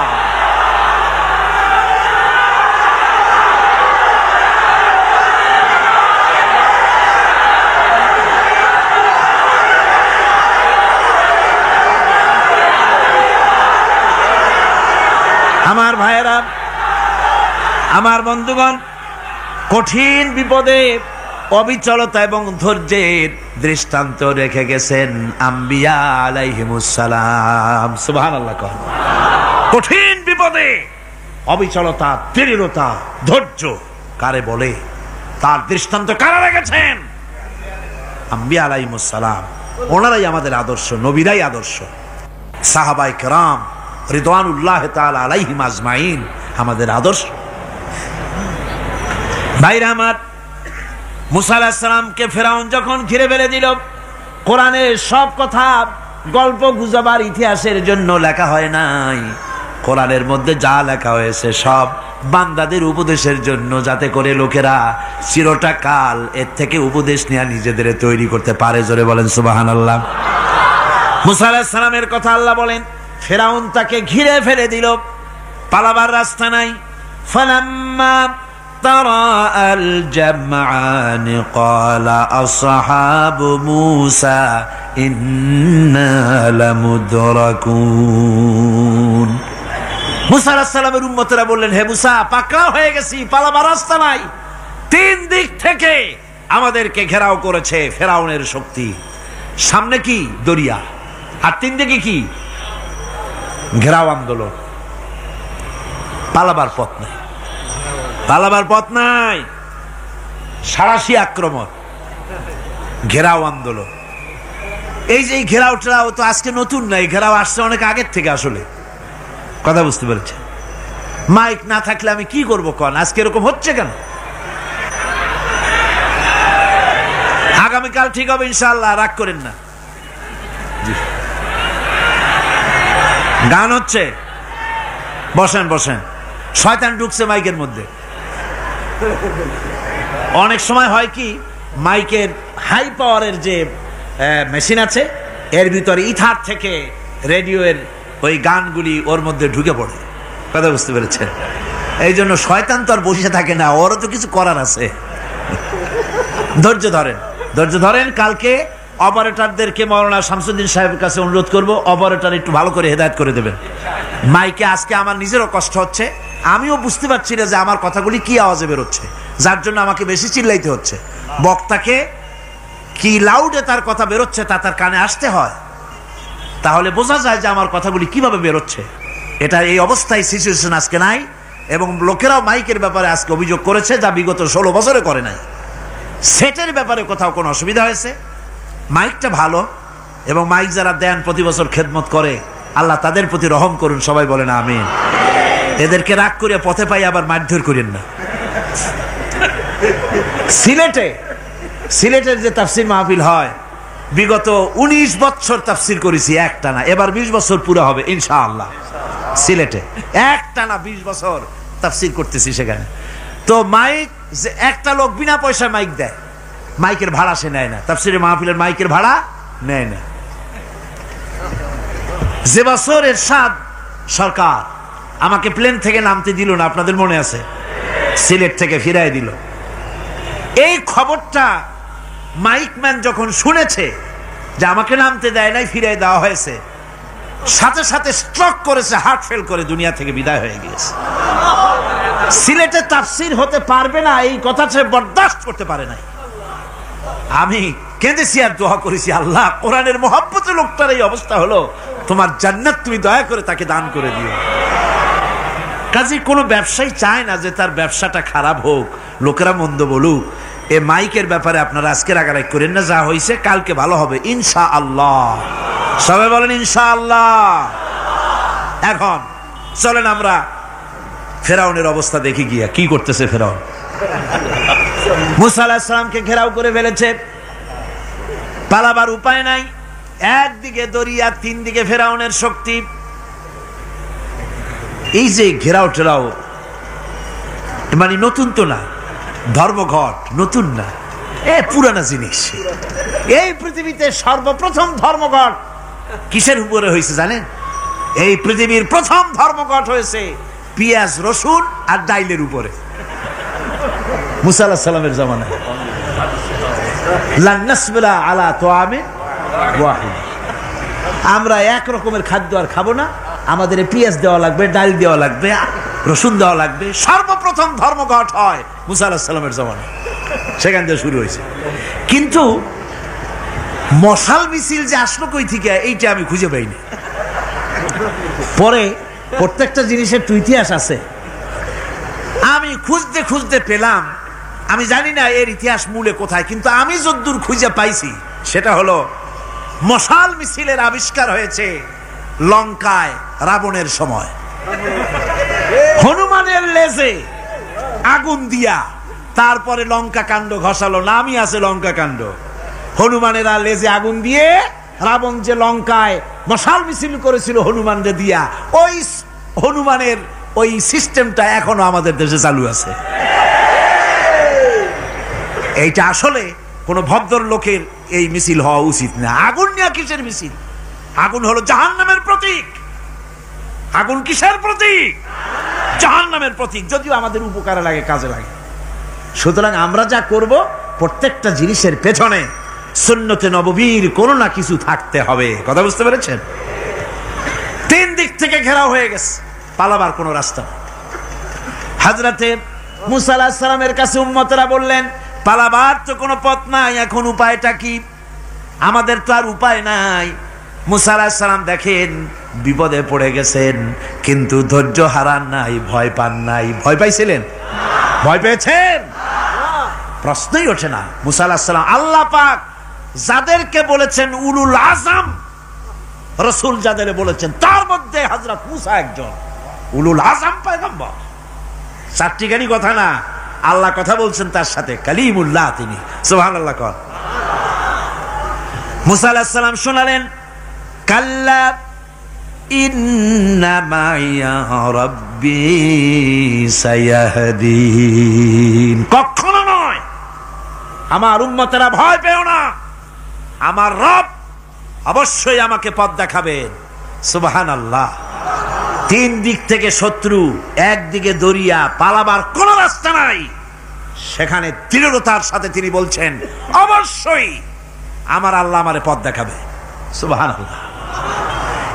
নবীরা এই দৃঢ়তা দেখিয়েছেন, অবিচলতা দেখাইছেন। আল্লাহ পাক মুসা আলাইহিস সালাম যখন এই দৃঢ়তা দেখালেন, এই অবিচলতা দেখালেন, সঙ্গে সঙ্গে জিবরাইল এসে হাজির হয়ে গেলেন। আল্লাহ পাক বলেন, ফাআওহাইনা ইলা মুসা আন আদরিব বিআসাকাল বাহরা ফানফালাকা ফাকানা কুল্লু ফিরকিন কাত্তাউদিল আযীম। মুসা আলাইহিস সালামকে আমি ওহী নাজিল করলাম, তাকে বললাম হাতে যে লাঠি আছে এই লাঠি দিয়ে আঘাত করো দরিয়ার উপরে। দরিয়ার উপরে আঘাত করলেন, একটা রাস্তা হয় নাই, 12টা রাস্তা তৈরি হয়ে গেল, আর দেওয়ালগুলা পাহাড়ের মতো উঁচা হয়ে গেল। দরিয়ার ভিতরে পাহাড়ের মতো উঁচা মজবুত 12টা রাস্তা। এবার মুসা আলাইহিস সালাম তার দলবল নিয়ে চললেন। আল্লাহ রাব্বুল আলামিন বলেন ওয়া আনজাইনা মূসা ওয়া মান মাআহু আজমাইন। মুসা এবং তার সাথী সঙ্গীদেরকে আমি পার করে দিলাম। মুসা আলাইহিস সালাম এবং তার সাথী সঙ্গী নিয়ে যখন দরিয়ার মাঝখানে আসছে, ফেরাউন তার দলবল নিয়ে এসে গেছে। আসে দেখে নদীর মধ্যে রাস্তা। বাবা, খুব তো কায়দা। ও মনে করছে ওর বাজানের তৈরি করা ডিস্ট্রিক্ট বোর্ডের রাস্তা। ওর লোকজন নিয়ে নেমে গেছে দরিয়ার ভিতরে, ও আসছে মাঝখানে, মুসা আলাইহিস সালাম চলে গেছেন ওপার, দরিয়া পার। মাঝখানে যখন এসে গেল, আল্লাহ রাব্বুল আলামিন পানিকে অর্ডার করলেন কুন। আল্লাহর তো বটন টেপা লাগে না, মুখ দিয়া কোনো হুকুম করা লাগে না, শুধু বলেন কুন। যে ব্যাপারে কুন বলেন ফায়াকুন, সাথে সাথে হয়ে যায়। আল্লাহ বললেন কুন, আর অমনি রাস্তা বন্ধ হয়ে গেল। এবার তুফান শুরু হয়েছে নদীতে, ঢেউয়ের উপরে ঢেউ, মৌজুন কাল জিবাল, পাহাড়ের মতো উঁচু হয়ে হয়ে ঢেউ আসতেছে। দলবল ঘোড়া আর অস্ত্রপাতি যা ছিল সব মরিয়া শেষ। এবার ফেরাউন একা উপরে ওঠে আর নিচে নামে, পানি খেতে খেতে পেটের কাম সারা। জনমের খাওয়া খাইছে পানি, এখন জান যায়, বাঁচবার আর উপায় নাই, বাঁচবার আর উপায় নাই। ফেরাউন তার নিজের জীবন সম্পর্কে হতাশ হয়ে গেল। এবার ফেরাউন বলতেছে আমানতু আন্নাহু লা ইলাহা ইল্লাল্লাযী আমানাত বিহি বানু ইসরাঈল। আমি ঈমান আনলাম, আমি ঈমান আনলাম আল্লাহ ছাড়া কোনো ইলাহা নাই। ওই আল্লাহর উপর ঈমান আনলাম যে আল্লাহর উপরে ঈমান এনেছে বনি ইসরাঈলেরা। আল্লাহ যাতে ঠিক পায় যে কোন আল্লাহর উপর ঈমান আনছে। বনি ইসরাঈলের আল্লাহর উপর ঈমান আনলাম। আল্লাহ, এই তো মুসলমান হয়ে গেছি, এরপরও আমার সুবাও কেন? আল্লাহ রাব্বুল আলামিন জবাবে বলেন আল আন, এখন ওয়াকাদ আসাইতা ক্বাবলু ওয়া কুনতা মিনাল মুফসিদিন। এখন ঈমান আনার কথা বলছো, অথচ যুগের পর যুগ, বছরের পর বছর ধরে আমার মানুষের উপরে মন গড়া আইন চালায়েছো, আমার পয়গম্বরের সাথে বেয়াদবি করেছো। আজ তোমাকে আমি ছাড়ছি না, তোমাকে আজকে ছেড়ে দেব না, আমি তোমাকে মারব। আর সমস্ত প্রাণীগুলিকে, স্থলচর প্রাণীগুলিকে আল্লাহ পাক অর্ডার দিয়া দিলেন, এই ফেরাউনের লাশকে ডুবাবি না, পচাবি না, খাবি না। আল ইয়াউমা নুনাজ্জিকা বিবাদানিক, আমি তোমার শরীরে বাঁচায় দেব। পোকে খাবে না, পানিতে পচবে না, মাছে খাবে না, কুমিরে খাবে না, দুনিয়ার কোনো পশুতে খাবে না। আমি তোরে শুটকি বানাইয়া রাখবো, যাতে করে দুনিয়ার সমস্ত ফেরাউন যত যুগে যুগে আসে তোরে দেখে যেন হেদায়েত নিতে পারে। ফেরাউনকে আল্লাহ শুটকি বানায় রাখছে। আমি ফেরাউনদের লাশ দেখেছি ব্রিটিশ মিউজিয়ামে। ফেরাউন তো একটা না, অনেকগুলা। আসলটারে অবশ্য দেখিনি। ব্রিটিশ মিউজিয়ামে ওই ফেরাউনগুলার লাশ যখন অসুবিধা হয়, মমিগুলি, তখন ইংল্যান্ডে নিয়ে যায় চিকিৎসা করাবার জন্য। চোখ টোক আছে গর্তের ভিতরে, তারপরে চামড়া টামড়া হাড়ের সাথে মিশানো, ওইভাবে চেহারা দেখলে মনে হয় যে সত্যি ফেরাউনিগুলা। আর ব্রিটিশের কাম মিশর থেকে না আনছে এমন কোন জিনিস নাই। আমি সেখানে এক বক্তৃতা বলছিলাম, আপনারা এদের এখন সভ্য, এদের এখন ভদ্র, এরা হলো ইন্টারন্যাশনাল চোর। ওরা সারা দুনিয়া চুরি করেছে। লন্ডনে বক্তৃতা করেছি, সারাটা দুনিয়া চুরি করছে। আমাদের দেশকে শোষণ করেছে। এই বিশাল ভূভাগকে শোষণ করে ইংল্যান্ডের দ্বীপটাকে তারা সাজাইছে। তারা ময়ূর সিংহাসনের, শাহজাহানের ময়ূর সিংহাসনের ময়ূরের বাম চোখে কোহিনূর মণি লাগাইছিলেন। শাহজাহান ময়ূরের ডান চোখে কোহিনূর মণি লাগায় নাই। কোহিনূর মণির অনেক দাম, আমি দেখে এসেছি মণি। এখন সেটা কুইন এলিজাবেথের মুকুটে শোভা পাচ্ছে। সেই মণি এমনি বলে প্রবাদে 7 রাজার ধন 1 মাণিক্য, বলেন এরকম অনেক দাম। শাহজাহান দেখালেন আমি মুসলমান, আমার কাছে এটার দাম নাই, এই জন্য ময়ূরের ডান চোখে লাগালাম না, বাম চোখে লাগাই দিলাম। এইটারে চুরি করছে।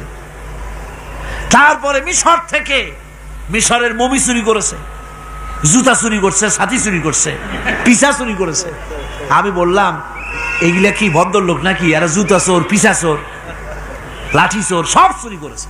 যাই দেখেন ব্রিটিশ মিউজিয়ামের মধ্যে সব দুনিয়ার চুরি করা জিনিস নিয়ে তারা মানুষকে দেখাইয়া পয়সা উপার্জন করছে। টিপু সুলতানের তরবারিটা পর্যন্ত চুরি করেছে। আজ পর্যন্ত ব্রিটিশ মিউজিয়ামে টিপু সুলতানের তরবারিটা আছে, আমি তরবারিটা দেখে এসেছি। আমার বন্ধুগণ, বলতেছিলাম যে পৃথিবীতে আল্লাহ রাব্বুল আলামিন নবীরা তাদের চরিত্র দিয়ে বিপদের মোকাবেলা করে, দুনিয়ার সামনে কঠিন বিপদের মোকাবেলা করে অবিচলতা, দৃঢ়তা দেখায় গেছেন যে কেমন করে এই পৃথিবীতে বিপদের সামনে মোকাবেলা করতে হয়। ধৈর্য ধরতে হবে। বিপদ আসবে পাহাড় সমান হয়ে, আপনাকে ধৈর্য ধারণ করতে হবে সেভাবে বুক বেঁধে। যেহেতু এটা যদি বিশ্বাস হয় যে আমার কিসমতে যা আছে তার থেকে বেশি কিছু হবে না, তাহলেই আপনার ধৈর্য আসবে, ভয় পাবেন না। কথা ঠিক কিনা কন? এবারে হযরত হুদ আলাইহিস সালাম সম্পর্কে আল্লাহ রাব্বুল আলামিন বলেন, হযরতে হুদকে যখন ষড়যন্ত্র হলো, কাফির বেঈমানেরা তাকে মেরে ফেলার জন্য যখন সরকারি ষড়যন্ত্রে লিপ্ত হয়ে গেল, হযরতে হুদ সমাজের এই চ্যালেঞ্জের মোকাবেলা করলেন। হযরত হুদ বলেন, ফাকিদুনি জামিআন সুম্মা লা তুনজিরুন ইন্নী তাওয়াক্কালতু আলাল্লাহি রাব্বি ওয়া রাব্বিকুম। তোমরা তোমাদের ষড়যন্ত্র আমার বিরুদ্ধে যত পারো আমার বিরুদ্ধে ষড়যন্ত্র চালাও, এতটুকুন আমার অবকাশ দিও না। আমি এমন আল্লাহর উপরে ভরসা করেছি যার হাতের ভিতরে তোমাদেরও জান আর আমারও জান। যা পারো তাই করো। সরকার সমস্ত শক্তি একত্রিত হয়ে আমার মোকাবেলা করো। একদিকে হুদ আলাইহিস সালাম, আর একদিকে গোটা জাতি। হযরত হুদ ভয় পায় নাই। সুবহানাল্লাহ কোন? ঈমান বিল্লাহ মানুষের কলিজাকে এভাবে শক্ত করে দেয়। কোন আলহামদুলিল্লাহ। এবারে এই বিপদের, কঠিন বিপদের মোকাবেলা করে আমার রসুল যে প্রমাণ দিয়া গেলেন, আমার রসুল যে কঠিন বিপদের মোকাবেলা করলেন, ভাইয়ের আমার, হিজরতের রাতে সওর পাহাড়ের ভিতরে যখন তিনি আশ্রয় নিলেন, হযরতে আবু বকরের সাথে ছিলেন। হযরতে আবু বকর রাদিয়াল্লাহু তাআলা আনহু বলেন, হুজুর আপনি দাঁড়ান, এটা তো পাহাড়িয়া গুহা, গুহার ভিতরে সাপ থাকতে পারে, বিচ্ছু থাকতে পারে, আমি আগে ঢুকি, বিপদ যদি হয় আমার উপর থেকে হয়ে যাক। গুহার ভিতরে নেমে গুহা সাফ করলেন। এরপরে হুজুরকে ডাকলেন, হুজুর তাশরীফ নিলেন গুহার ভিতরে। এরপরে হুজুর বললেন, আবু বকর পাহাড়ে হেঁটে হেঁটে 2-3টা পাহাড় পাড়ি দিয়া যাওয়া লাগে সৌর পাহাড়ে। মদিনার সোজা রাস্তা হুজুর ধরেন নাই, মেসফালার পথ দিয়া জাবালে কেদোয়ার উপর দিয়া 3টা পাহাড় পাড়ি দিয়া তারপরে হুজুর গেলেন সৌর পাহাড়ে। গুহার ভিতরে হুজুর তাশরীফ নিলেন। বললেন, আবু বকর তুমি বসো, তোমার উরুর উপরে মাথা রেখে আমি একটু আরাম করি। হযরতে আবু বকর বসলেন, হুজুর তার উরুর উপরে মাথা রেখে ঘুমায় গেলেন। আর এরপরে কাফির বেঈমানেরা তালাশ করতে করতে কাফেরেরা এসে গেল পায়ের চিহ্ন দেখে দেখে গর্তের কাছে। হযরত আবু বকর ভয়তে কেঁদে ফেললেন, আহারে আর তো উপায় নাই, এবার তো ধরা পড়ে গেছি, এবার নবীজিকে মেরে ফেলে দেবে। নবীর মহব্বতে, নিজের মহব্বতে নয়, নবীর মহব্বতে কাঁদতেছিলেন। হুজুর বলেন, হুজুরের ঘুম ভেঙে গেল। বলো, আবু বকর কাঁদো কেন? ছেলের কথা, মেয়ের কথা, বিবির কথা, বাড়ির কথা মনে পড়লো নাকি? হযরত আবু বকর বলেন, ইয়া রাসূলুল্লাহ, আল্লাহর কসম করে বলি, যেদিন ঈমান এনেছি এই কলিজার ভিতরে মা বাপ, স্ত্রী, পুত্র, পরিজন, এমনকি আমার নিজের জীবনের চাইতে আপনারে বেশি ভালোবাসি। তা কান্দো কেন, কান্দো কেন? হযরত আবু বকর বলেন, হুজুর ধরা পড়ে গেছি, কাফেররা এসে গেছে, গর্তের কাছে তাকালি আমাদের দেখতে পাবে, আমরা তো মাইনরিটি, ওরা তো মেজরিটি, আমরা তো ধরে মারি ফেলাই দেবে, আপনাকে মেরে ফেলে দেবে, এই জন্য কাঁদি। আল্লাহ রাব্বুল আলামিন হুজুর তখন কি দৃঢ়তা, কি অবিচলতা, কি ধৈর্যের পাহাড় সম মনোবৃত্তি তখন দেখালেন। আল্লাহ কোরআন শরীফে চিরকাল যাতে মানুষেরা হেদায়েত নিতে পারে সেজন্য হুজুরের কথা উঠায় দিলেন কোরআনে। আল্লাহ পাক বলেন, ইযহুমা ফিল গার ইয ইয়াকুলু লিসাহিবিহি লা তাহজান ইন্নাল্লাহা মা'ানা। ও বন্ধু, ভয় পেও না, আল্লাহ আমাদের সাথে আছেন। সুবহানাল্লাহ কর। আল্লাহ আমাদের সাথে আছেন, আমরা মাইনরিটি নই, আমরাই মেজরিটি। আল্লাহ আছে আমার সাথে, ভয় পাওয়ার কোনো কারণ নাই। সুবহানাল্লাহ। আল্লাহ পাক বলেন, ফাআনসালাল্লাহু সাকিনাতাহু আলাইহি ওয়া আইয়াদাহু বিজুনুদিন লাম তারাওহা। আমি এদের অন্তরের ভিতরে আমি শান্তি নাজিল করে দিলাম, প্রশান্তি দিয়া দিলাম, আর আমি সাহায্য করলাম, আর এমন সব সৈন্য পাঠায় দিলাম যে সৈন্যগুলি তোমরা দেখতে পাও নাই। সুবহানাল্লাহ ওয়া বিহামদিহি। ভাইরা আমার, রাসূল করিম সাল্লাল্লাহু আলাইহি সাল্লাম এই বিপদের মাঝে, চরম বিপদের মাঝে অবিচলতা, দৃঢ়তা, কঠিন আত্মনির্ভরতা দেখিয়েছেন। এগুলি হলো ঈমানের ৫ম নম্বরের উপকারিতা। আল্লাহর প্রতি ঈমান আনলে এভাবে পাহাড় সম ঈমান মজবুত হয়ে যায়। জেলের পরোয়া করি না, ফাঁসির পরোয়া করি না, শহীদ হওয়ার পরোয়া করি না, মেরে ফেলে দেবে, উড়ায় দেবে, হত্যা করবে, পরোয়া করি না। পরোয়া করি কেবলমাত্র কাকে? জোরে বলেন, কারে? এইরকম মুসলমান হাজার হাজার লাখ লাখ দরকার নাই, ৩১৩ জন যথেষ্ট। কয়জন যথেষ্ট? ৩১৩ জন যথেষ্ট। বদরে যারা জান দিয়ে, মাল দিয়ে দ্বীনকে প্রতিষ্ঠিত করেছিলেন, এরকম ৩১৩ জনই যথেষ্ট ছিল আল্লাহর দ্বীনকে কায়েম করার জন্য। যদি রক্ত দেওয়া লাগে তাহলে এই বিশাল জনসমুদ্রকে প্রশ্ন করি, ভয় পাবেন? রক্ত দিতে পারবেন? যদি জেলে যাওয়া লাগে যেতে পারবেন? যদি শহীদ হতে হয় তাও কি পারবেন? এই দৃঢ়তা, এই অবিচলতা, এই ঈমান, এই ধৈর্য শিক্ষা দেয়, এই উপকার করে ঈমান বিল্লাহ। আল্লাহর প্রতি ঈমান আনলে এভাবে পাহাড়ের মতো শক্ত হয়ে যায় কলিজা। কোন আলহামদুলিল্লাহ। আমার বন্ধুগণ, এবার আমি বলবো সর্বশেষ উপকারের কথাটা বলি, মোনাজাত ছেড়ে দেব। কয়টার কথা বলছিলাম? উপকার ৬টা উপকারের কথা বলেছি। অনেকগুলি বৈশিষ্ট্য, অনেকগুলি উপকারের মধ্যে আল্লাহর প্রতি ঈমানের ৬টা উপকারের কথা ৫টা বলা হয়ে গেছে। এবার ৬ষ্ঠ নম্বর এবং শেষ নম্বর, এটা হচ্ছে আল্লাহর প্রতি ঈমান আনলে পরে তার দ্বারা সবচাইতে বেশি ফায়দা পায় সমাজ এবং রাষ্ট্র। কোন আলহামদুলিল্লাহ, কোন আলহামদুলিল্লাহ। আল্লাহর প্রতি ঈমানের দ্বারা নৈতিক সংশোধন হয় এবং রাষ্ট্র আর সমাজ সবচাইতে বেশি উপকৃত হয়। কারণ হলো ঈমানদার ব্যক্তি আল্লাহর প্রতি যে ঈমান এনেছে তার মনের মধ্যে ধারণা এটা হয়, আমার কোনো কাজ তো গোপন থাকে না। ইন্নাল্লাহা লা ইয়াখফা আলাইহি শাইউন ফিল আরদি ওয়ালা ফিস সামা।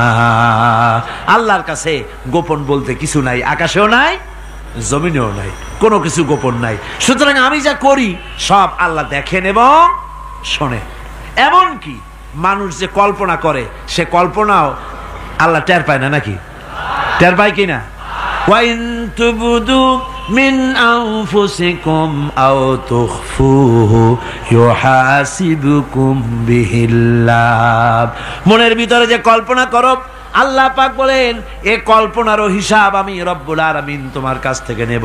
ফায়ুআযযিবু মাইয়াশাউ, যারে খুশি শাস্তি দেব, আর যারে খুশি আমি মাফ করে দেব। জোরে বলেন সুবহানাল্লাহ। ফায়াগফিরু লিমাইয়াশা ওয়া ইউআযযিবু মাইয়াশা, যারে খুশি মাফ করব, যারে খুশি শাস্তি দেব, কল্পনারও হিসাব নেব। এই কথা মুমিনের যদি জানা থাকে তাহলে আর তার কোনো চিন্তা থাকে না, তার নৈতিক চরিত্র ভালো হয়ে যায়। কোন সুবহানাল্লাহ। মোনাজাতের কথা শুনে গতকাল বলছিলাম যে মোনাজাতের কথা শুনে যারা হাঁটে, আমি বুঝি না, আমার বুঝে আসে না যে এটা কেমন ধরনের নৈতিকতা। আপনি আপনার বিবেককে কি বুঝান? এই বিশাল জনসমুদ্র নিয়ে আল্লাহর কাছে হাত তুলবো, দোয়া করব, মোনাজাত করব, এই লোভ সম্বরণ করেন কি করে? আশ্চর্য কথা, আশ্চর্য কথা। আমার বন্ধুগণ, ইমানদার লোক, আল্লাহর প্রতি ইমান আসলে পরে সমাজ উপকৃত হয়, রাষ্ট্র উপকৃত হয়ে যায়।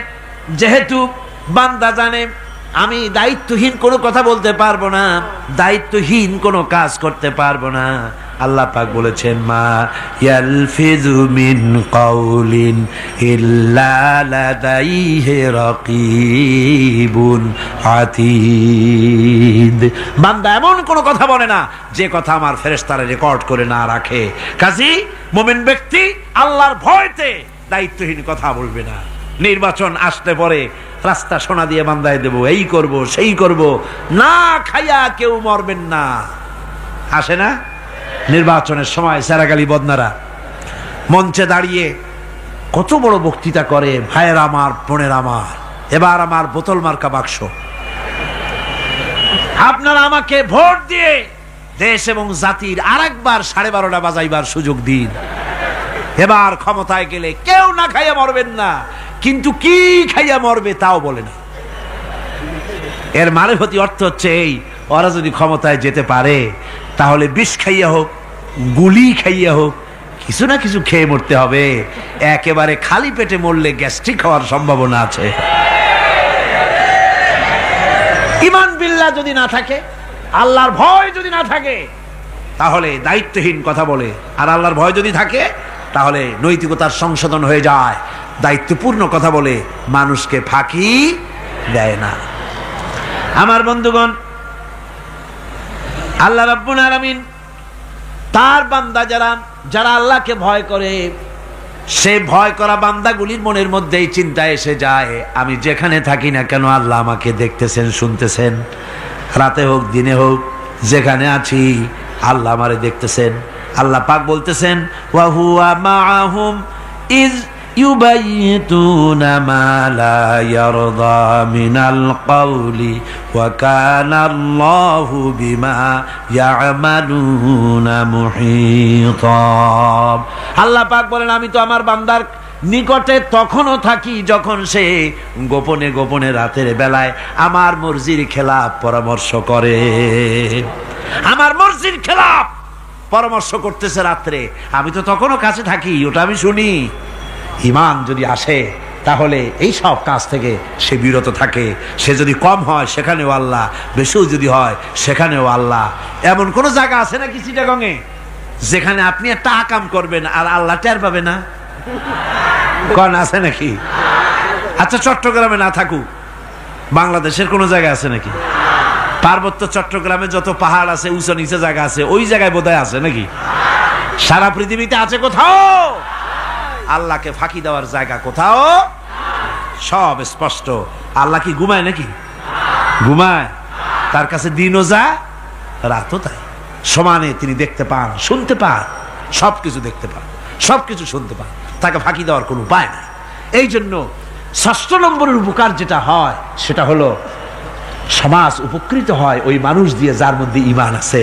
হযরত ওমর রাদিয়াল্লাহু তাআলা আনহু রাতের আধারে শেষ রাত্রে ঘুরতেছিলেন, দেখেন এক বাড়িতে কথা হচ্ছে, কথাবার্তার আওয়াজ পাওয়া যায়। মনে করলেন কোন অসুখ বিসুখ নাকি।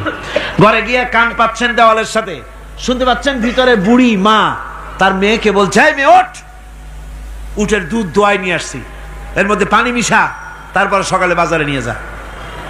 মেয়ে বলছে, মা এই কামটা আমি পারবো না। কেন পারবি না? হযরত ওমর ফরমান জারি করেছেন, দুধে পানি মিশাতে নিষেধ করেছে, কাজে এই কাজটা আমি পারবো না। হ্যাঁ রে বেটি, আমিরুল মুমিনিন দেখ এখন কোথায় যায়, ঘুমায় আছে, সে কি দেখতেছে নাকি যে পানি মিশাই না কি মিশাই? মেয়ে বলতেছে, মা আমিরুল মুমিনিনকে ফাঁকি দেওয়া যেতে পারে, তার পুলিশ বাহিনীকে ফাঁকি দেওয়া যেতে পারে, কিন্তু আল্লাহ রাব্বুল আলামিনের চোখকে ফাঁকি দেওয়া যাবে না। হযরত ওমর এই কথা শুনে বাড়ি চলে গেলেন, আর নিজের ছেলেকে ডেকে বললেন, ছেলে আমার, অমুক জায়গায় একটা বাড়ি আছে, আর সেখানে একটা যুবতী মেয়ে আছে, ওই মেয়েটার বিয়ে হয়েছে কিনা শোনো, যদি বিবাহ না হয়ে থাকে তুমি তোমার নিজের বিয়ের প্রস্তাব দাও। আমিরুল মুমিনিন এই মেয়েটা সুন্দরী কেমন, স্বাস্থ্য কেমন কিছুই দেখলেন না, দেখলেন তাকওয়া। কি দেখলেন? তাকওয়া, আল্লাহর ভয়। আল্লাহর ভয় যখন একটা জাতির মধ্যে আসে, পুলিশ লাগে না, পুলিশের কাজ কমে যায়। পুলিশ তো পাহারা দিতে দিতে অস্থির হয়ে যায়, সারা রাত দিন সমানে কষ্ট করতে হয় তাদের। অধ্যাপক মুফিজুর রহমান সাহেব কালকে যে কথাটা বলছিলেন, আসামি পুলিশেরা কত কষ্ট করে জানবাজি করে আসামি ধরে, আর টেলিফোন আসে, হ্যালো কে, চিটাগংয়ের এসপি নাকি? বলে হ্যাঁ। কারে ধরছো? ধরছি তো বল্টু মিয়ারে।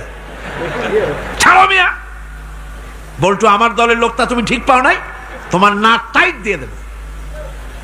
বল্টুরিও ছাড়ো আর তার বন্দুকও ছাড়ো, ঠিক কিনা আমার ভাইয়েরা? সুতরাং ঈমান যদি এসে যায় জাতির মধ্যে, পুলিশের দরকার হবে না, পুলিশ দরকার হবে, কিন্তু তাদের ডিউটি কমে যাবে, আসামিরা আর অন্যায় কাজ কম করবে। রাসূলুল্লাহ যখন প্রেসিডেন্ট হয়েছিলেন, একজন মহিলা জিনা করেছিল, হাদিস শরীফে এসেছে, ওই মেয়ে লোকটাকে জিনা করতে কেউ দেখে নাই, জিনা করার পর তার মধ্যে অনুভূতি জাগলো, এমন পাপ করেছি, এখন তো আমার জাহান্নাম ছাড়া উপায় নাই। মেয়ে লোকটি রাসূলুল্লাহর কাছে এসে গেলেন, এসে বললেন, হুজুর আমি তো জিনা করেছি, আমার শাস্তি দেন। হুজুর মুখ ডান দিকে ফিরালেন, মেয়ে লোকটা ডান দিকে এলো, বললো জিনা করেছি, শাস্তি দেন। হুজুর বাম দিকে ফিরলেন, মেয়ে লোকটা বাম দিকে এসে বললো, জিনা করেছি, শাস্তি দেন। মেয়ে লোকটা কিন্তু জানে জেনার শাস্তি সহজ ব্যাপার নাই, পাথর মেরে উড়িয়ে দেওয়া, মৃত্যুদণ্ড জানা আছে তার।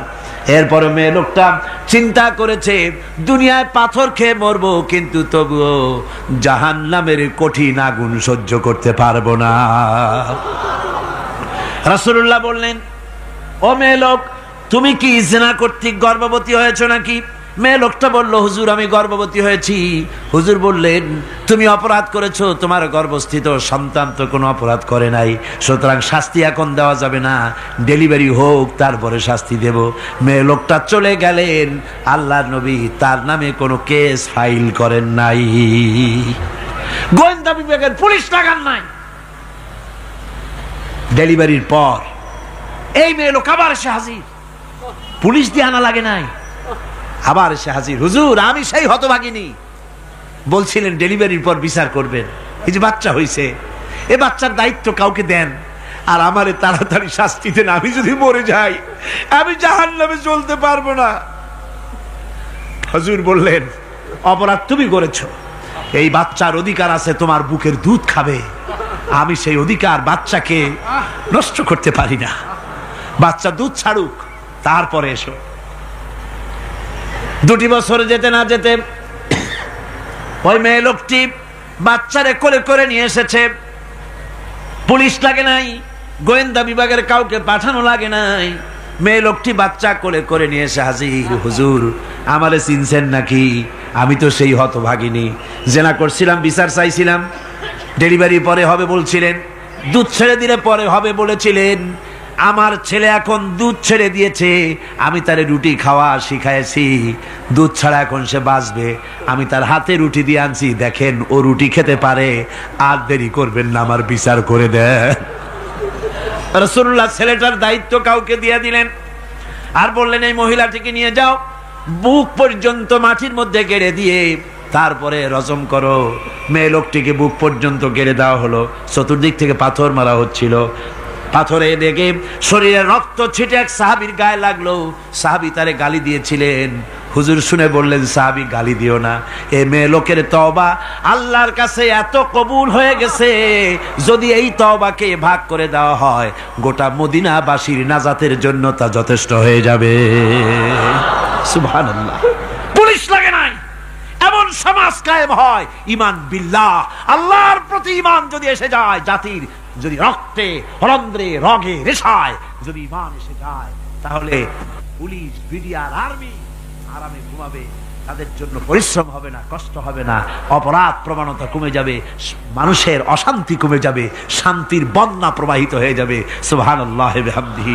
এই জন্য রাসূলুল্লাহ বলেছিলেন, খাইরুল কুরুনে কারনি, সর্বশ্রেষ্ঠ যুগ কার যুগ? জোরে বলেন না, সর্বশ্রেষ্ঠ যুগ কার যুগ?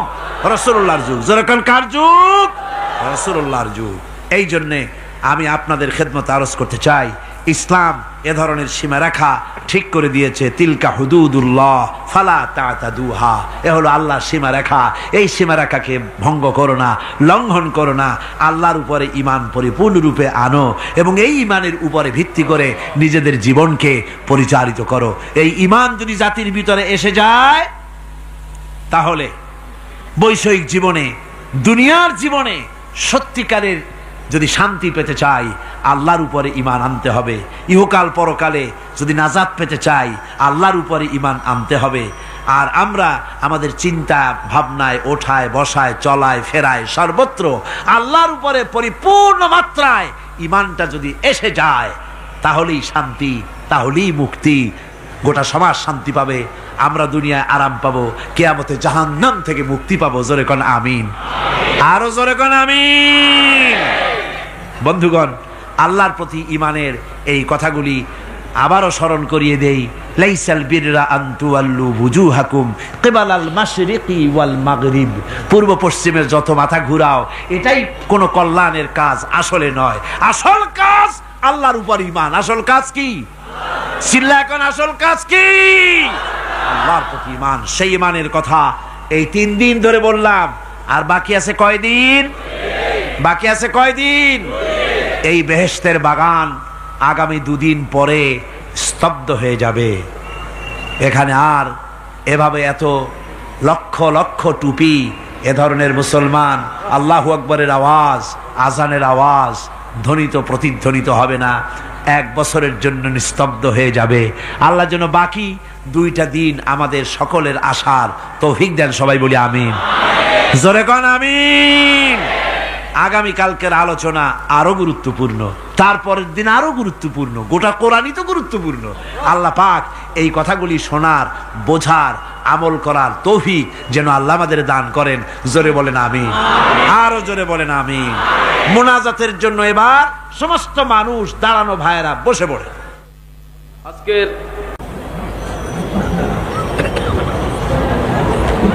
মোনাজাতের পর আজান হবে বা জামাত এশার নামাজ পড়ে আপনারা যাবেন। আর যাওয়ার সময়, আসার সময় আপনারা আল্লাহর নামের ধ্বনি দিতে দিতে যাবেন আর আসবেন। গোটা শহর জুড়ে তাফসীর চলাকালীন চট্টগ্রামের আকাশ বাতাস, গাছপালা, তরুলতা, মানুষ, পুরুষ, নারী সবাই যেন টের পায় যেখানে তাফসীরের মাহফিল হচ্ছে। যাবেন এবং আসবেন যখন, মুখ বুঝে যাতায়াত কেন? নারায়ে তাকবীর, আল্লাহু আকবার। ইসলাম ছাড়া অন্য কিছু মানি না। আল কোরআনের আলো ঘরে ঘরে জ্বালো। এসব সুন্দর সুন্দর স্লোগান দিতে দিতে যাবেন, স্লোগান দিতে দিতে আসবেন। আল্লাহর নারা লাগাবেন, আল্লাহর আওয়াজকে বুলন্দ করবেন। আল্লাহ সকলকে তৌফিক দিন। আল্লাহুম্মা আমিন।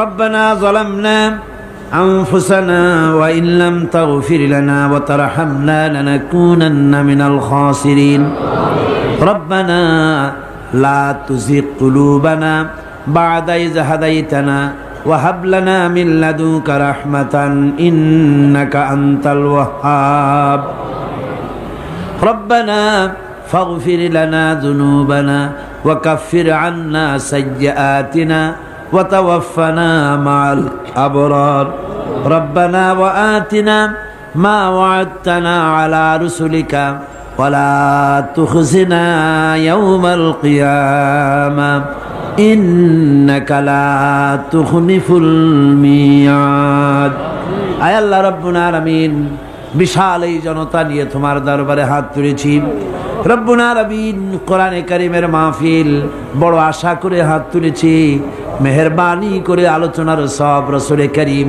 সাল্লাল্লাহু আলাইহি ওয়াসাল্লামের রূহ মুবারকে পৌঁছায়া দাও तमाम পৃথিবীর মাটির নিচে মুমিন মুমিনাত যারা শুয়ে আছে তাদের রূহের বলে সওয়াব পৌঁছায়া দাও রব্বুল আলামিন আমাদের মা বাপ যাদের দুনিয়া থেকে বিদায় হয়ে গেছে কবরগুলিকে জান্নাতের টুকরা বানায়া দাও রব্বির হামহুমা কামা রব্বায়ানি সগীরা সবাই পড়েন রব্বির হামহুমা কামা রব্বায়ানি সগীরা আয় আল্লাহ আমাদের মা বাপ যাদের বেঁচে আছে স্বাস্থ্য ভালো রাখো আল্লাহ তাদেরকে হায়াতে তাইয়্যিবা দাও সেহাতে কুল্লিয়া দাও খাতিমা বিল খাইর করো রব্বুল আলামিন কোরআনে কারীমের মাহফিলে বড় আশা করে আমরা হাত তুলেছি আমাদের জিন্দেগীর সকল গুনাহ খাতা maaf করে দাও আয় আল্লাহ তাআলা জীবনে বহু গুনাহ করেছি গুনাহ করে করে জীবনটারে নষ্ট করে ফেলেছি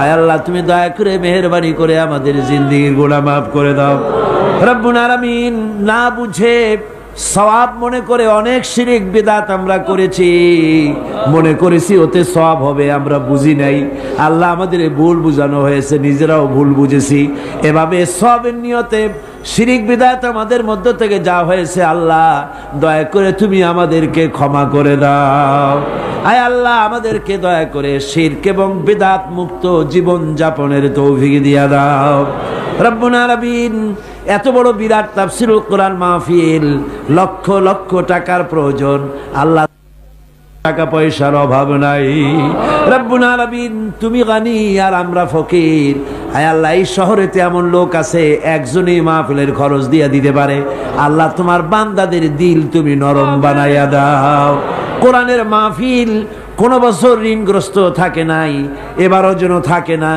আল্লাহ বাজের যা আছে তার চাইতে বেশি তুমি মেহেরবানি করে জোগাড় করে দাও রব্বুল আলামিন আরেকটা দোয়া তোমার দরবারে করি চেসনিয়া আর বজনিয়া শেষ হয়ে গেল আল্লাহ ওদের সাথে আমাদের রক্তের সম্পর্ক নাই ওদের সাথে আমাদের আত্মীয়তার সম্পর্ক নাই ওদের সাথে আমাদের শুধু ঈমানের সম্পর্ক আয় আল্লাহ ওদেরকে মেরে মেরে কাফিররা শেষ করে দিল মাবুদ বজনিয়ার চেসনিয়ায় আরেকবার তুমি তোমার রহমতের ফেরেশতা পাঠায় দিয়া সাহায্য করো আল্লাহ কাশ্মীরের মুসলমানদের উপর আরেকবার সাহায্য করো রব্বুল আলামিন এই মাহফিল আল্লাহ যত মানুষ আসে আল্লাহ বড় আশা নিয়ে আসে কোরআনের মাহফিলে অনেকের রোগ ব্যাধি আছে তাদের ধারণা কোরআনের মাহফিলে দোয়া কবুল হয় আল্লাহ তুমি দয়া করে এই ধারণা তুমি মঞ্জুর করে নাও যার যত রোগ আছে বালাই আছে ব্যাধি আছে আল্লাহ সকলকে maaf করে দাও রব্বুল আলামিন প্রতিদিন হাজার হাজার মা বোনেরা নিজের ঘরের কাজকে ফেলে রেখে কষ্ট করে কোরআনের মাহফিলে হাজির হয়ে যায় আল্লাহ মা বোনদের জিন্দেগীর গুনাহ খাতা maaf করে দিও আল্লাহ মা বোনদেরকেও হযরত আয়েশা ফাতেমা খাদিজার মতো বানাইয়া দিও রব্বুল আলামিন এই মাহফিলে আমাদেরকে তুমি কবুল করে নিও আল্লাহ কোরআনের কথা ঈমানের কথা তোমার ব্যাপারে যা বললাম এই কথাগুলি আমাকে আর শ্রোতাদেরকে আমল করার তৌফিক দিয়ে দিও রব্বুল আলামিন এই মাহফিল আর 2 দিন আছে আল্লাহ বাকি 2 দিন তোমার কুদরতি নিজাম দিয়ে এটারে চালাইয়া দিও এত বড় মাহফিল স্বেচ্ছাসেবক দিয়ে পুলিশ দিয়ে নিয়ন্ত্রণ করা সম্ভব নয় আল্লাহ পুরা মাহফিলের দায়িত্ব তুমি নিজে গ্রহণ করো আল্লাহ রব্বুল আলামিন যার যে মনে কষ্ট আছে আল্লাহ সকলের কষ্ট তুমি দূর করে দাও আল্লাহ আয় আল্লাহ যে কোরআনের কথা বলতেছি তোমার কথা এই কোরআনের আইন বাংলাদেশে চালু হয়েছে এই দৃশ্য আমাদের চোখে দেখার তৌফিক দিয়ে দিও আল্লাহ রব্বুল আলামিন প্রত্যেকের মনের কষ্ট দূর করে দিও। ربنا تقبل منا إنك أنت السميع العليم وتب علينا إنك أنت التواب الرحيم। আয় আল্লাহ, আরেকটা দোয়া করি, বাংলাদেশে বড় রকমের রাজনৈতিক সংকট চলতেছে। আল্লাহ, দেশ কোন দিকে যাচ্ছে, কি হবে আমরা কিছুই বুঝি না। আল্লাহুম্মা লা তুসাল্লিত আলাইনা মান লা ইয়ারহামুনা, আল্লাহুম্মা লা তুসাল্লিত আলাইনা মান লা ইয়ারহামুনা, আল্লাহুম্মা লা তুসাল্লিত আলাইনা মান লা ইয়ারহামুনা। আয় আল্লাহ, এই জমিনের মানুষদেরকে আল্লাহ তোমার হাবিবের পৃথিবীর দ্বিতীয় বৃহত্তম মুসলমানের দেশ, আল্লাহ দেশটাকে ষড়যন্ত্রের হাত থেকে বাঁচাইয়া দাও। সুবহান রাব্বিকা রাব্বিল ইজ্জাতি আম্মা ইয়াসিফুন ওয়া সালামুন আলাল মুরসালিন আলহামদুলিল্লাহি রাব্বিল আলামিন। ওয়াজআল আখিরা কালিমাতিনা ইনদাল মাউত লা ইলাহা ইল্লাল্লাহু মুহাম্মাদুর রাসূলুল্লাহ। আসসালামু আলাইকুম ওয়া রাহমাতুল্লাহ।